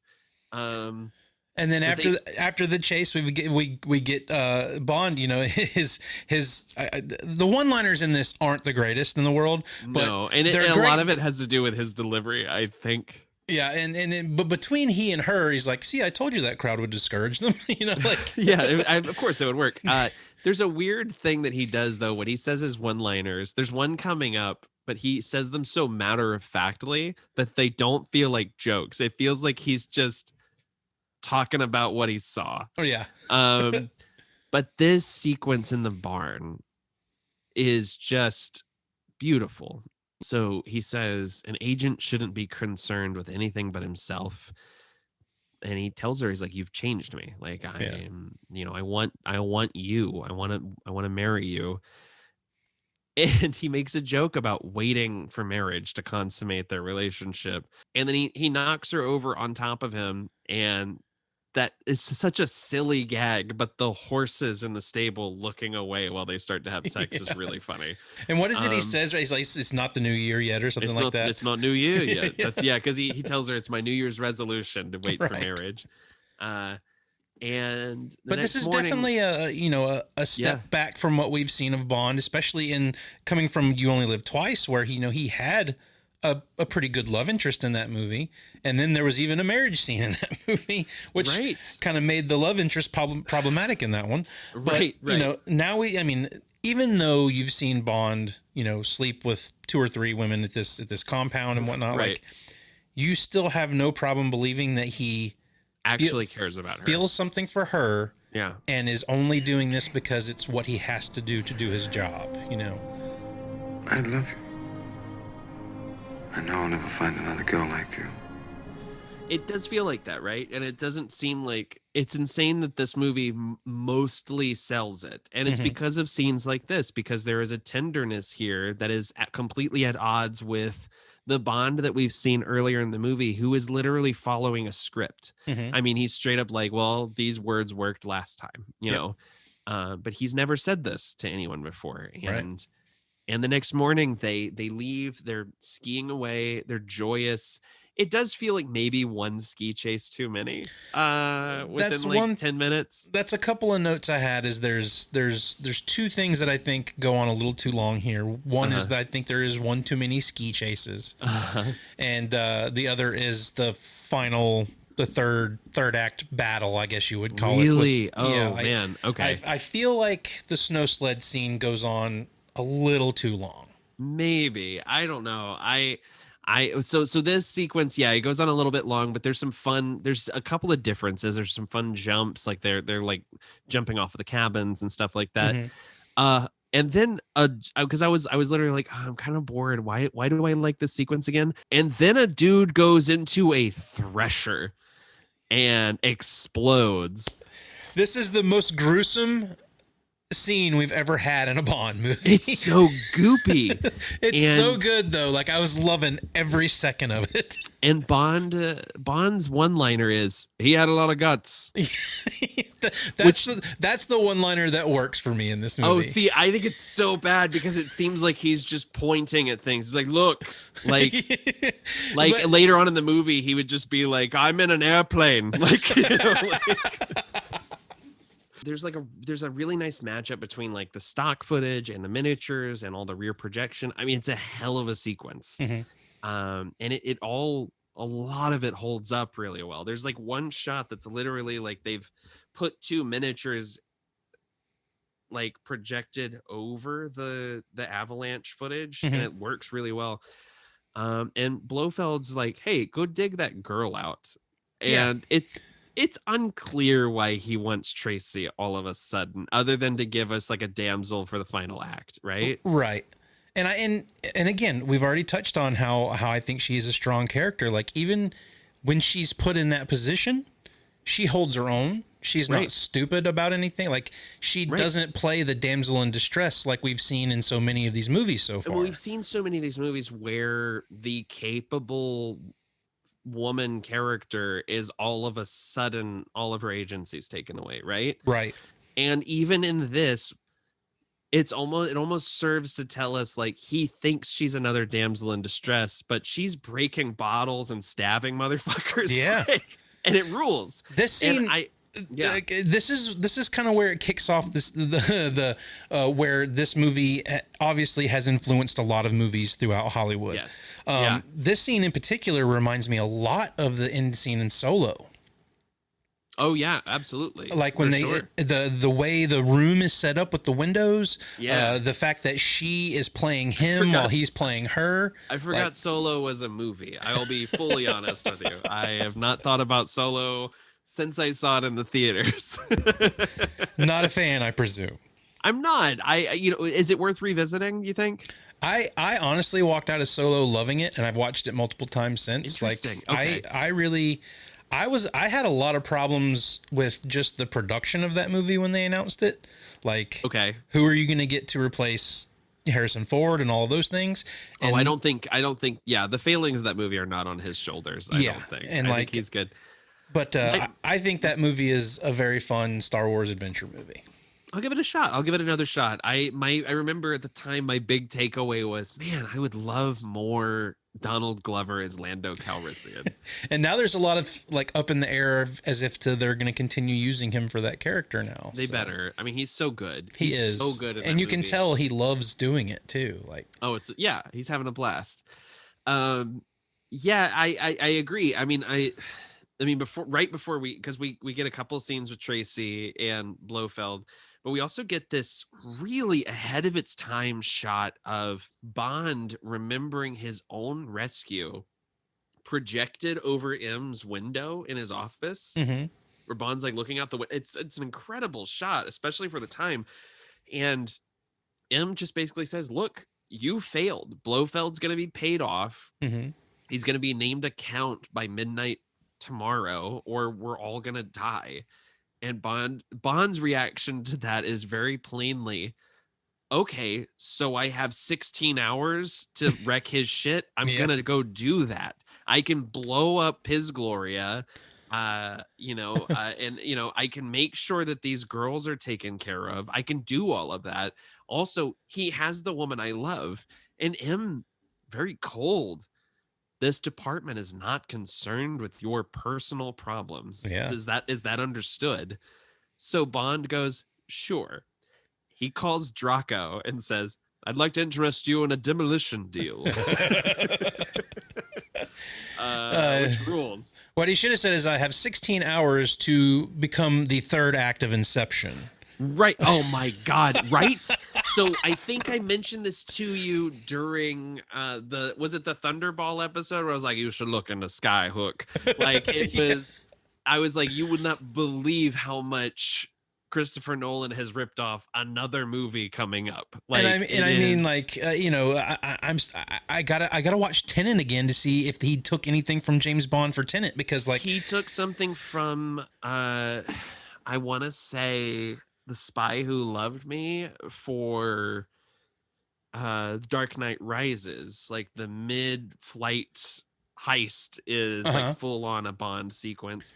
This and that's the thing about Christopher Nolan is like he obviously wants to make a Bond movie. He wears his influences on his sleeve. But if you were to approach him to be like, hey, we want you for the next Bond movie, he'd be like, that's beneath me. I don't think I'll do that. I don't know. That's not what he sounds like. That's my placeholder British voice.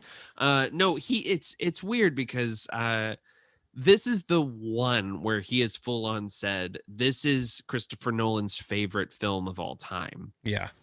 And it shows in almost all of his work. Yeah. I mean, it a lot of the shots look a lot like the shots in this, and it's essentially the third act of this movie is the third act of Inception. It's crazy. Well, there's that bit where in Interstellar, when they wake up Matt Damon and he sits up and he goes, this never happened to the other fella. That doesn't happen. I wish. Did I tell you when the trailer for The Martian came out, I had just seen Interstellar, and at the end of the trailer, I turned to my girlfriend at the time and I said, they should leave that motherfucker up there. I was like, don't trust Matt Damon anytime he's near space. If he's not on Earth, I do not trust him. But Tracy's looking dope as hell. Like Blofeld's given her like an awesome outfit to wear around his pad. Yeah. And he tries to like appeal to her by pointing out, he's like, look, your dad's a criminal. I'm a criminal. We have so much in common. I can make you a countess, but I'm already a countess. Like it's so good. But Bond and Draco and all the other guys are coming in on helicopters, and these shots are unbelievable. I mean, these like gorgeous golden hour shots of the copters at sunset. She recognizes her dad on the radio. All of the flight shots looking over that compound, like that round building that are on top of the mountain and everything, like all of that stuff is amazing. And one of my favorite little details, because Draco is like, and this bit goes on a little too long with like 2 different sets of people asking him, what are you doing? And he's like, well, we're delivering plasma and medical supplies. Do you want to be a murderer? Like, there's this great bit where he's like, leave us alone, let us pass through. And if you look at Bond, who's sitting directly behind Draco, he's smiling through this whole thing. He's like, God, this guy's so good. Like, it's literally like, it's like me listening to jazz, man. Like, it's just like, I can't believe you're weaving your word jazz. So yeah, the copters start to come in. They open fire immediately, start throwing grenades, and we get the 007 theme. Finally, like this is really the first full-on instance of this in this movie. Like, yeah, and it is maybe the best deployment of it. I mean, it's even more exciting than when it got deployed during the You Only Live Twice helicopter fight. Like this is so exciting because you're like, fuck yeah, the cavalry has arrived. It's a lot like the end of Goldfinger when everybody's rushing Goldfinger's base. So this is another thing that's become a trope at this point, right? Like Bond arriving with reinforcements. But I think this beats Fort Knox.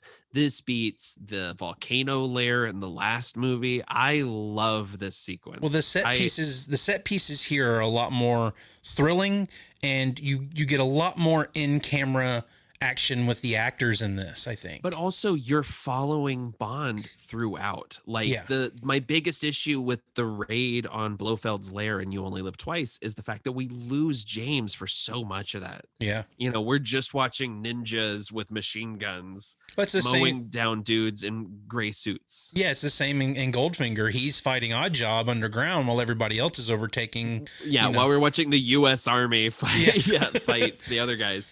And meanwhile, like we're getting a lot of those like shots of a random dude runs into a hallway and throws a grenade. Yeah. But it's always intercut with James, taking photos of Blofeld's lair, trying to find the switch that activates his secret map. And even when they're outside and there's the icy walkway and he is gliding across the ice on his stomach, shooting at them. What an incredible shot, right? Yeah.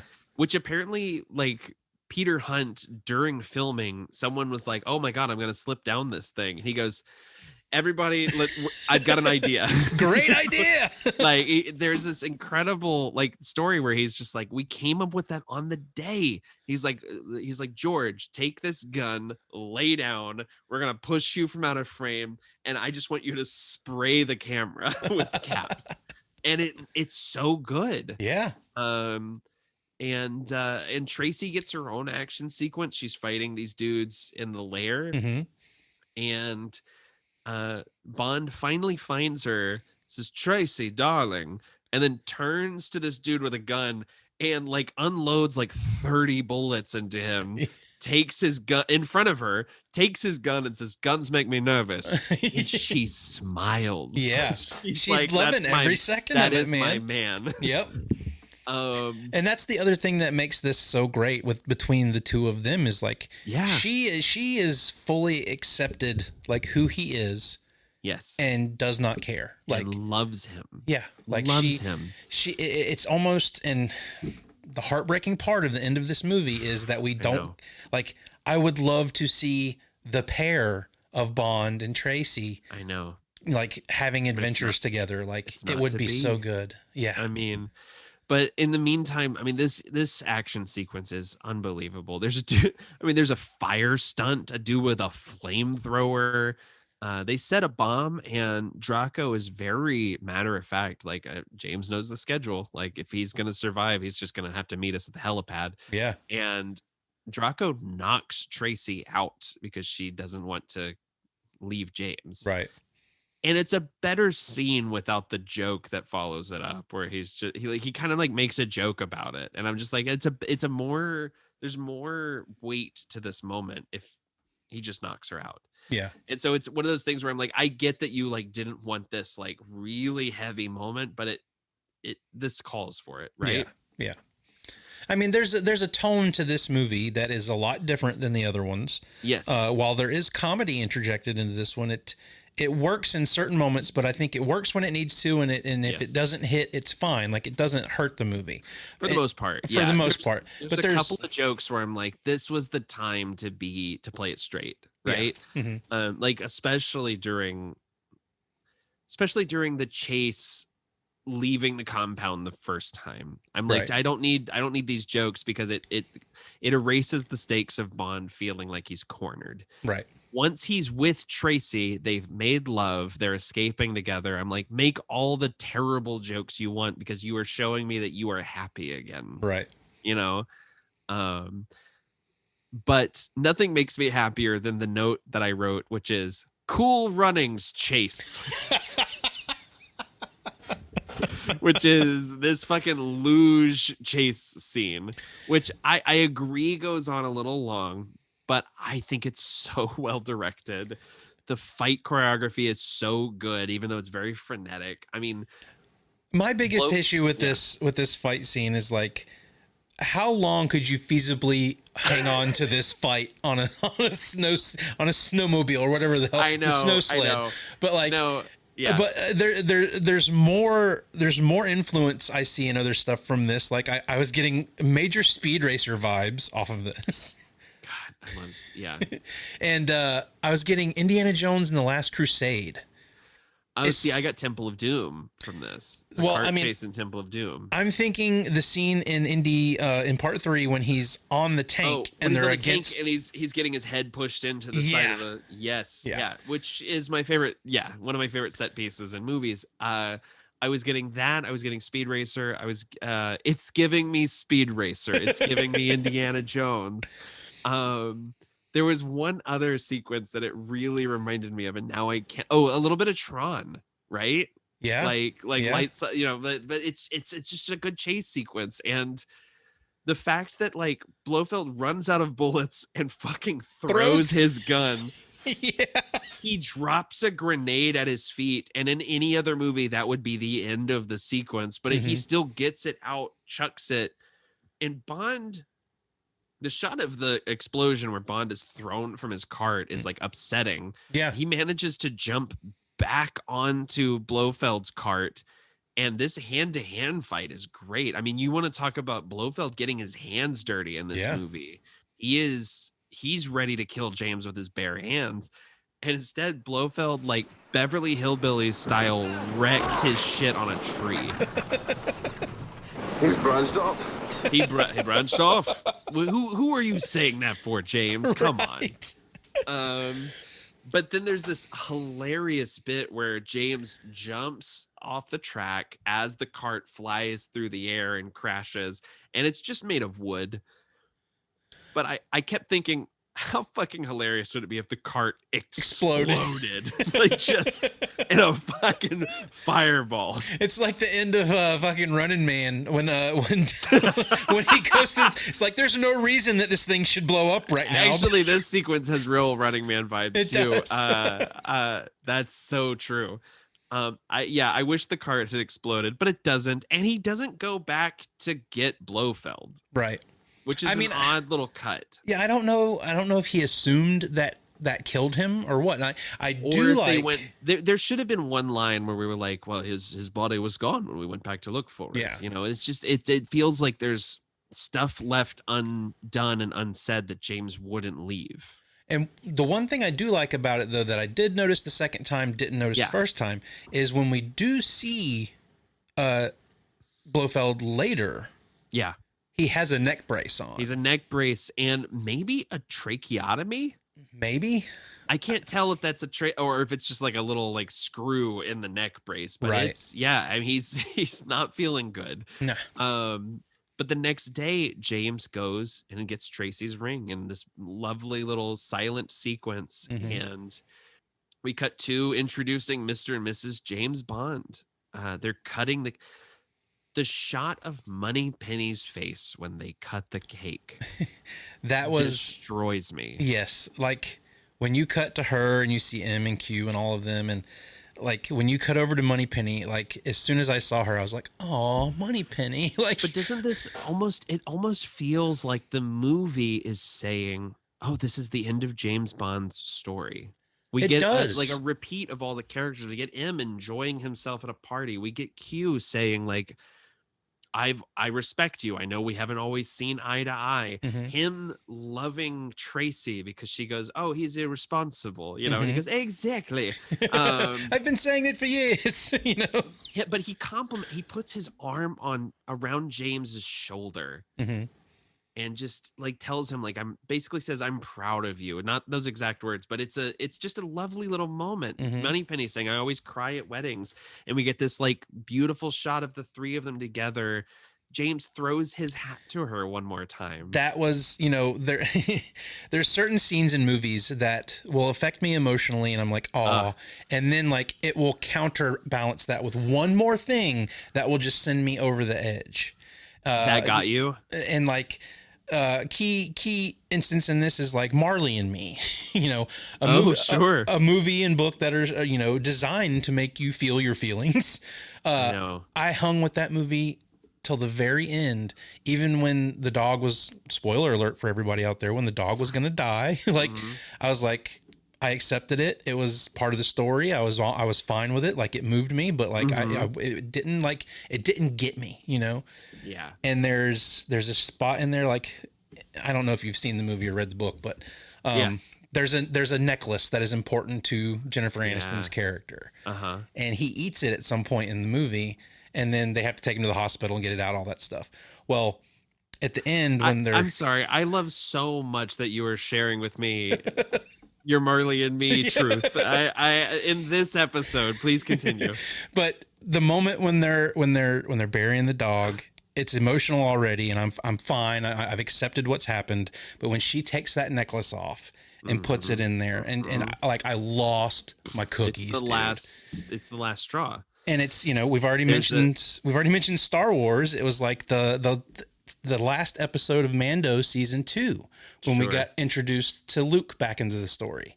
Like that was something in its own. It was like, oh my God, Luke's here. Like it was awesome to see. And then me being the R2D2 fan that I am, when R2 rolled out on the screen, like, dude, you would have thought I was a child. I was like, like I lost my cookies. Like if you can affect me emotionally and then double down on that, you've got me. For me, especially having watched this multiple times, it's every single time the string motif of "We Have All the Time in the World" comes in. Yeah. When I hear that music, I start crying. Yeah. Like it's literally like a Pavlovian response to those particular strings. I cannot handle it.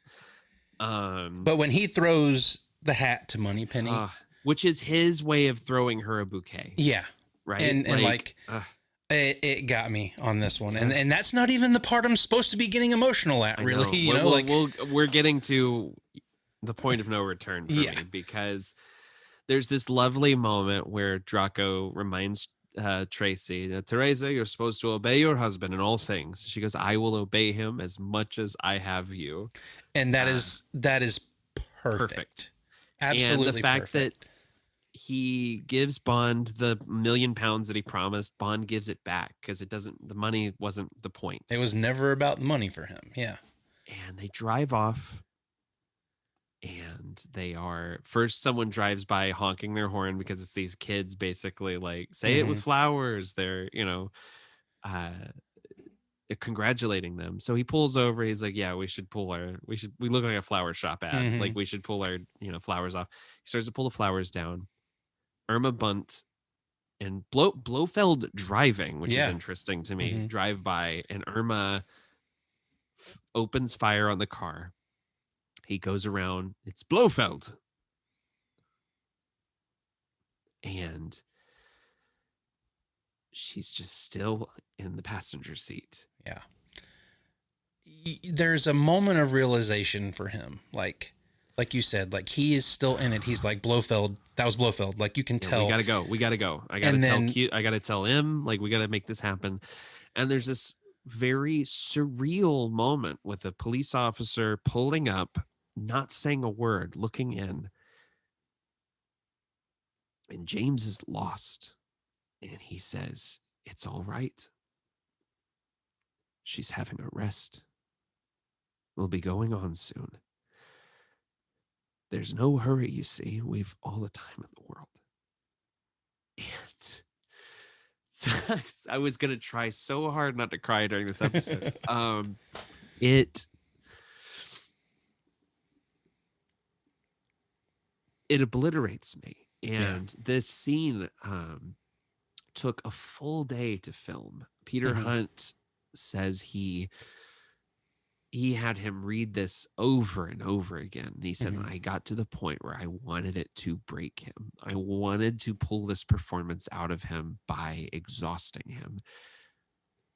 Because it's an odd thing, because James is always so in the moment and so aware of what's happening. So ahead of the ball. And he cannot handle the fact that his first feeling of happiness is already gone. Yeah. Because I the first time I saw this, I was like, why does he leave reality for this? Right. It's a hard thing to process when you've watched this character go through the 5 movies we've seen already to this. And especially for someone watching this at a younger age, or, oh my God. Yeah. I saw this as a preteen, and I was like, you can't end a movie like that. How is this possible? There was always something. There were movies that I saw when I was younger where, the star of the movie was who I was following. So therefore nothing can happen to them. Right. I remember, and this is a weird movie to bring up for this, especially when I was younger, but there's a movie called, it's a William Friedkin movie called To Live and Die in LA. Have you seen that one? Yeah. And the main character you're following, the guy from CSI, I can't remember the actor's name at the William moment. Peterson. Yeah, right? William Peterson. Yeah. Like he's not a good guy in this movie. Yeah. He's a dirty cop, but like for me at my young age, like he was the guy I was following through this movie. Yeah. And spoiler alert for that movie, like he dies at the end of it. Sure. Pretty suddenly, like you're not expecting it. Right. And I remember seeing that when I was a kid, and I was like, wait a minute. How am I supposed to continue watching this movie now? Yeah. Like, and with this, you at least it is the ending to this movie. So therefore you're left with, how are you going to leave me like that? Where are you going to go? Yeah. Yeah. And we were talking before we started recording about Fire Walk with Me. And I mean, that movie is about the slow disintegration of Laura Palmer. And having, the movie came after the show. So, there's this foregone conclusion that everything's going to go bad for her. Things are going to keep getting worse. But with James, with this movie, you don't have that feeling of impending doom. But when you rewatch it, it is a film that is completely different on a second viewing, because you know where it's going and you want to step in and preserve this perfect moment in time. And it's almost like this movie gives license to the piece of shit that he becomes after this, like in a way. I mean, there obviously I think Roger Moore is hilarious and very charming, and the movies very rarely reference Tracy after this because they can't, right, to cope with the reality of this man still existing after this is too much. Right. Which is another reason why it is perfect that this is Lazenby's only film. Right. Because where do you go after this, right? The original idea was they filmed all of this when Lazenby was still contracted to do Diamonds Are Forever. I mean, he literally refunded his advance because he didn't want to do the movie. The original plan was we end on Her Majesty's with the wedding. We start Diamonds Are Forever with this scene where Tracy is killed, and then we send him on a revenge mission. And when he quit the franchise, they were like, okay, we cannot waste this perfect sequence. Right. We have to put this in the movie. And then whoever plays James next has to slightly reckon with it. Yeah. And that brings me to my next question is, does this movie work? Does this, especially this scene, does it work with Sean Connery? Is this as good of a film with Sean Connery? And I think the answer is no, because I think we have been on this very singular, very rare journey with this one performer. Yeah. For all of his faults as a performer, I think we need this movie to be George Lazenby. Yeah. And that was kind of something that I was thinking about, and I was going to ask you was, knowing that we get Sean Connery back after this. Yeah. It's, I don't know, obviously, like, there was a lot to live up to with this role for Lazenby, and, I can understand him not wanting to continue with it. I don't know what led to Sean Connery coming back. We'll find out about that next episode. Spoiler alert, money. But, I understand where you're coming from. Like, there's a lot to this. And again, like, I think this movie works on the level that we've been discussing this entire time of the boyish nature of George Lazenby's performance. Yeah. It brought something fresh to this movie that you may have had around Dr. No from Russian with Love, Goldfinger time of Connery, but Connery always played it with his machismo. Yes. And more of a charisma thing, right? Like, yeah. And there's a vulnerability here that I don't think Connery ever went in for. Right. And even when he's falling for oh my gosh, I just totally lost her name. But even in From Russia with Love, where he's ostensibly falling for somebody, there's still a sense of, well, this is duty first, right? Mm-hmm. And in this movie, he opens himself fully. I mean, there's a line in Casino Royale where he tells Vesper, I have no armor left. You've stripped me of it, Yeah. And that is what I get from Lazenby's Bond. Right.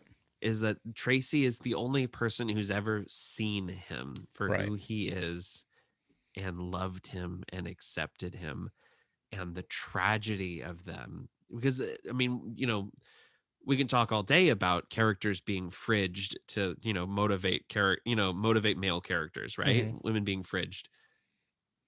But the tragedy of it is that they were perfect for each other. Right.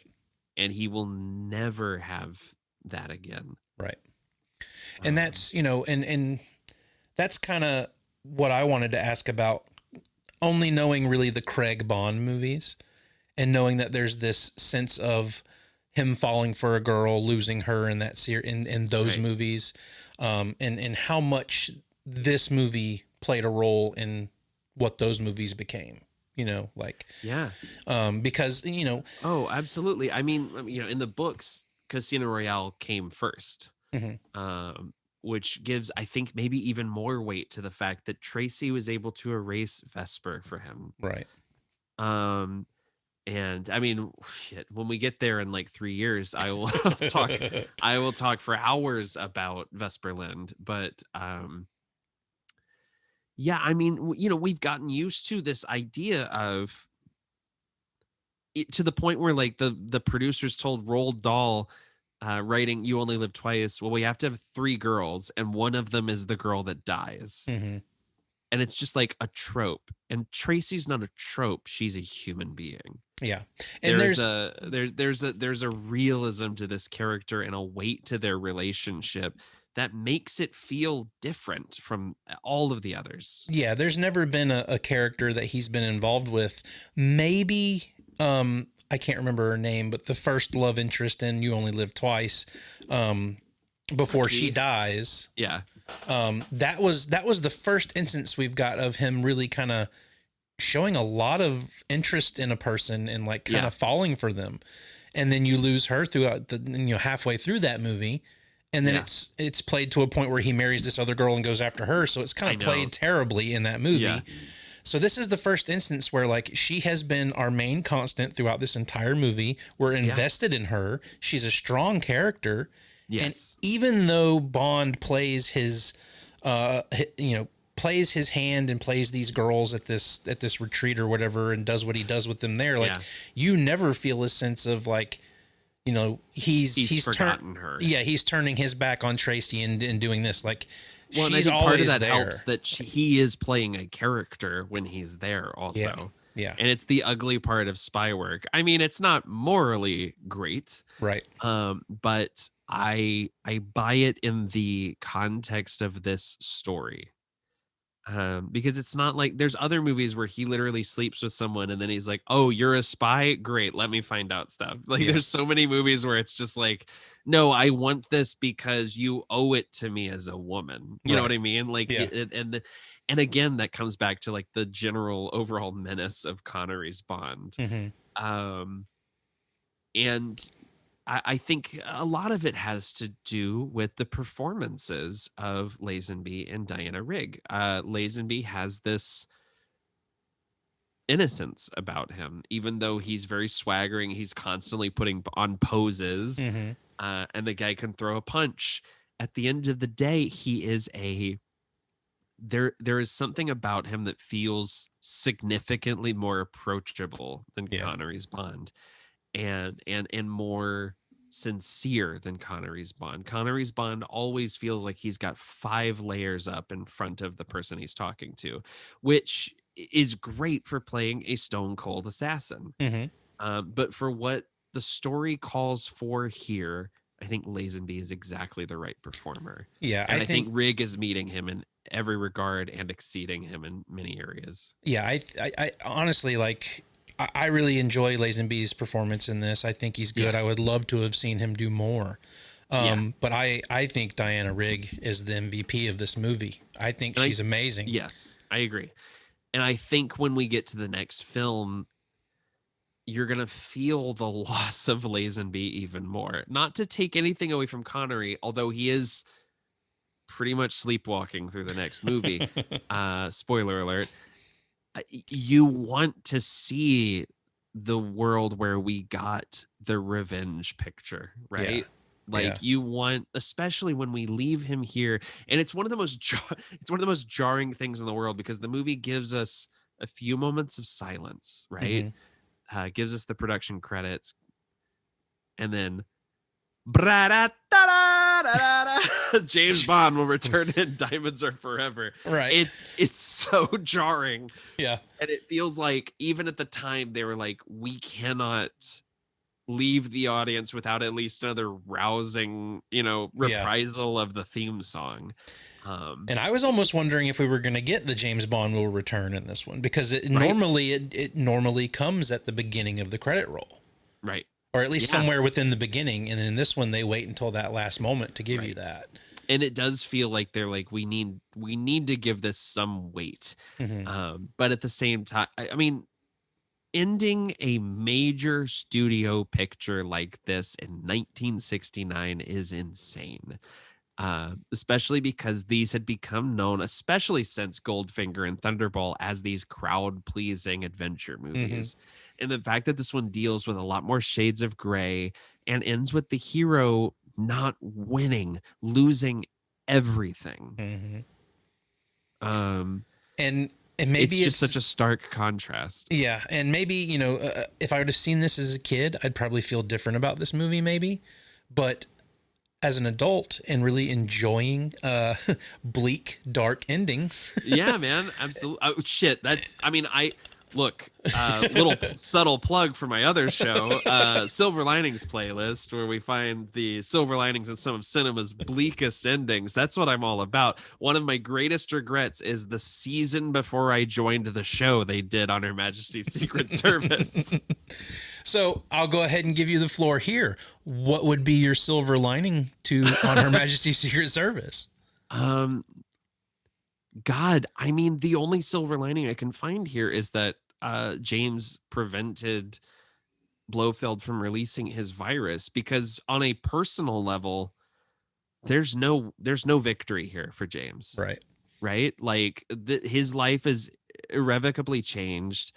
I think you will be surprised when the movies choose to acknowledge this chapter. And specifically, like, I think you're gonna get a little whiplash when you dive into the next movie, which I think you should do as soon as possible, because I think it will really surprise you, and I think it may color the way you approach this next one. I mean, I have a real love for Diamonds Are Forever. I think I like it more than most people do. And even then, I have to give myself a little bit of a buffer between the two, because you are left with this world of unfulfilled possibilities. Right. Because I want to see where this bond goes. I mean, I guess I have the books if I want that. Right. In the books, the next book is You Only Live Twice, and he kills Blofeld and Irma Bunt with his bare hands.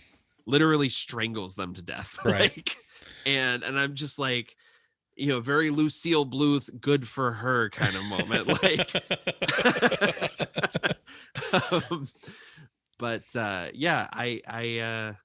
it's an interesting thing. I mean, what would you say would be the silver lining to this? Well, at least Bond found love for that point of time, you know. Right. It would be a travesty that he never found her at all in my book. I fully agree.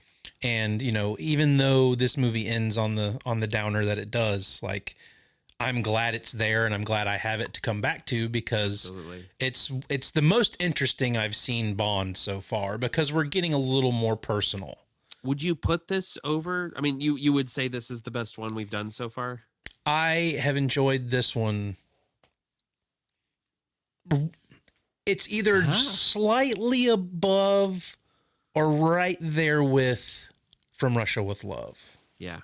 From Russia with Love really blew me away. That's my favorite Connery, for sure. This movie really cemented in my brain that I should probably do like reaction videos for when I watch these for the first time. Man, it's my favorite thing when you'll send me a picture and you're just like, wow, this sucks. Or like this one, I got no texts from you. You were like, I'm finally, you sent me a picture of the menu screen, I think. And you're like, I'm doing it. And then like 2.5 hours later, I got a text that was just like, fuck. Yeah. We got to talk about this immediately. And then we waited a month. I was just really taken aback by how it was a different Bond movie. He's different. And it was just, it hit different. It felt different. And it was just, it was a breath of fresh air after the first five Connery movies. It really is. And I think maybe that colors part of, and we'll talk about this next time, but like that colors a lot of how I feel about Diamonds Are Forever, because I feel like so much of that movie is like, oh yeah, we can be a little wacky. Let's be a little wacky. Yeah. I mean, this movie has some wacky bits, right? The idea of the allergy clinic is insane. But it doesn't have seagulls on the head sort of comedy in it. Sure. So. And you gotta, I will reiterate, I think I said this off air. I think you should watch No Time to Die. You haven't seen that one yet. Nope. I think you should watch it now. I really do. As much as I would love for you to wait until we get there in the show, I think this close to On Her Majesty's, it is the one that feels the most indebted to this movie out of any of the Craigs. And like, I will without spoiling anything, and for our listeners who've watched it, there's a moment 5 minutes into this movie when I started crying. Wow.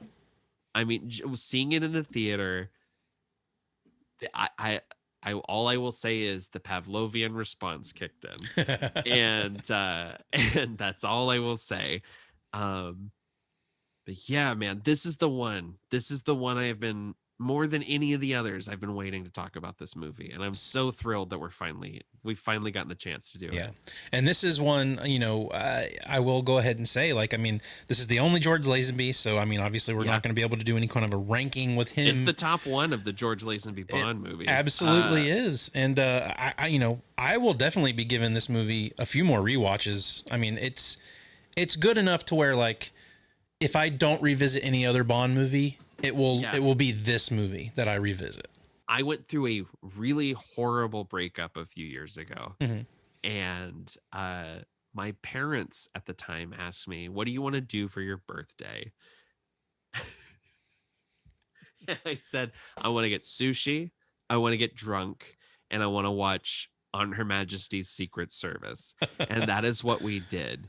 And about an hour and a half into this movie, my mom goes, "Are you okay?" Because sometimes if I need a cathartic cry, this is the movie I turn to. It is tied to my heart. I love this movie so much. And I will say, if you leave this movie thinking, man, I would love some more George Lazenby as a spy, you should watch a film from 1986 called Never Too Young to Die, which is a James Bond parody starring George Lazenby as a secret agent who goes missing because he's kidnapped by a supervillain played by Gene Simmons. And the only person who can rescue him is his son, played by John Stamos, who is joined by a character played by Apollonia. So if that isn't like the recipe for my like ideal motion picture, I don't know what is. You didn't have me until Apollonia, and now I'm just like, whoa, let's do this. Does it help that Robert Englund also has a small role in the movie? You're making it that much more interesting for me. But yeah, so maybe Never Too Young to Die will tide you over until next month's movie, Diamonds Are Forever. Diamonds Are Forever. We get Connery back. Yeah, man. If you had to guess what Diamonds Are Forever is about, what would you say? Well, my best guess for this one would be, is Bond still reeling from the death of his wife, decides to get his revenge. Because diamonds are forever. Because, can I throw out an awful guess, even though I've seen the movie? Go for it. I thought you were going to be like, well, after Tracy dies, Bond hawks the ring because diamonds are forever. He pawns it at the pawn shop where the ring is from The Crow. I mean, that's a revenge scene, right? Like George Lazenby stuffing wedding rings down a shotgun barrel. It's the best shot in that movie, man. When those rings come out of that shotgun barrel, I love that scene in that movie. I keep talking about doing that for That's a Scary Movie. We might have to do that around Halloween time. But no, I think Connery's gonna try and get his revenge on Blofeld, and that's the best I got for Diamonds Are Forever. At this point, Connery movies, like, it could be anything at this point. Yeah, and the next one is the last official one. Yep. So, it's got a lot of weight on it, and it's a movie that I have a lot of affection for, and I'm very curious to see how it plays for you. I'm more curious on this one to see the juxtaposition of, like, bringing Lazenby in, him not wanting to come back, Connery coming back, and how that all works together. I'm really trying not to spoil it for you, because I think you will be shocked by what type of movie it is. That's all I will say. And I'm really looking forward to that one. And then I believe we are going to do a special ranking all of our Connerys. Yeah, I think we're going to rank the Connery movies after that. And we may have a special special movie we'll talk about at some point during that episode as well. Really but looking forward to that one. We'll fill you in on that one. We've got some fun surprises coming up. Right. So yeah, I mean, we'll fill everybody in on the details of that after we do Diamonds Are Forever next month. But this was on Her Majesty's Secret Service. Yeah. What have you got coming up with VHS Files? Right now we're on a little bit of a break. Just a lot of stuff going on in life. So we banked a few episodes. We've had those coming out. Yeah. Our Jurassic Park episode will be coming out maybe in the next couple weeks. So excited. And if you've listened to VHS Files for the 2 years we've been doing this, you'd hear that I have a couple of issues with that movie. Sure. So I'm airing those out on the air and letting people hear why I don't like Jurassic Park as much as other people. So that would that'll be interesting to hear what people have to say about my issues Eric with that movie. Loves that movie, right? I don't know if everybody else on the show pretty much likes loves it more than you do. Yeah. Ginny really loves it, and Ginny actually joined us for this episode. So, yay! Okay, I'm excited. Yeah, that would be one of the, I guess you would say, the contentions in our relationship is I'm not allowed to talk shit about Jurassic Park. Sure. But being the Spielberg fans that we are, and most people would think, oh well, he loves Jaws. Why wouldn't he love Jurassic Park? Sure. And I kind of get into why I don't have such a love for that movie that everybody else does. But other than that, just going to be doing some other little things. They're going to be putting some more clips up on the Clips channel on the YouTube, so everybody can look forward to that. But as far as you go, I know you're not doing Silver Linings right now, but anything else you want to plug? Yeah, so Silver Linings might be coming back soon. We've got the next season coming up in the next couple of months, but we may be doing a special episode very soon. So keep an eye on our feed for that, the Silver Linings playlist. AIPT Comics podcast for fans of the VHS Files. I think you guys would really dig this. We just had an interview with Jeff Darrow, who is a comic book illustrator and writer behind works such as Shaolin Cowboy and Big Guy and Rusty the Boy Robot. He also for film fans was a concept artist on all 4 Matrix movies, Speed Racer, all the Wachowski films. He's nice. Total genius, really fun guy. We had him booked for like 30 minutes. We talked to him for like an hour and a half. He's the best. So that's a really fun episode we've got coming up. We've got an interview with Cy Spurrier, the writer of Hellblazer, Way of X from the X-Men line, a total genius, and a lot of really fun interviews coming up there. Also, I think I might have mentioned this on the last episode. A few episodes back, AIPT Comics interviewed W.D. Richter and Earl MacRouch, the director and screenwriter of Buckaroo Banzai Adventures Across the Eighth Dimension. Right. And W.D. Richter, who also wrote my favorite film of all time, Big Trouble in Little China, which his reaction to me saying that was, really? He's like, well, thanks, I guess.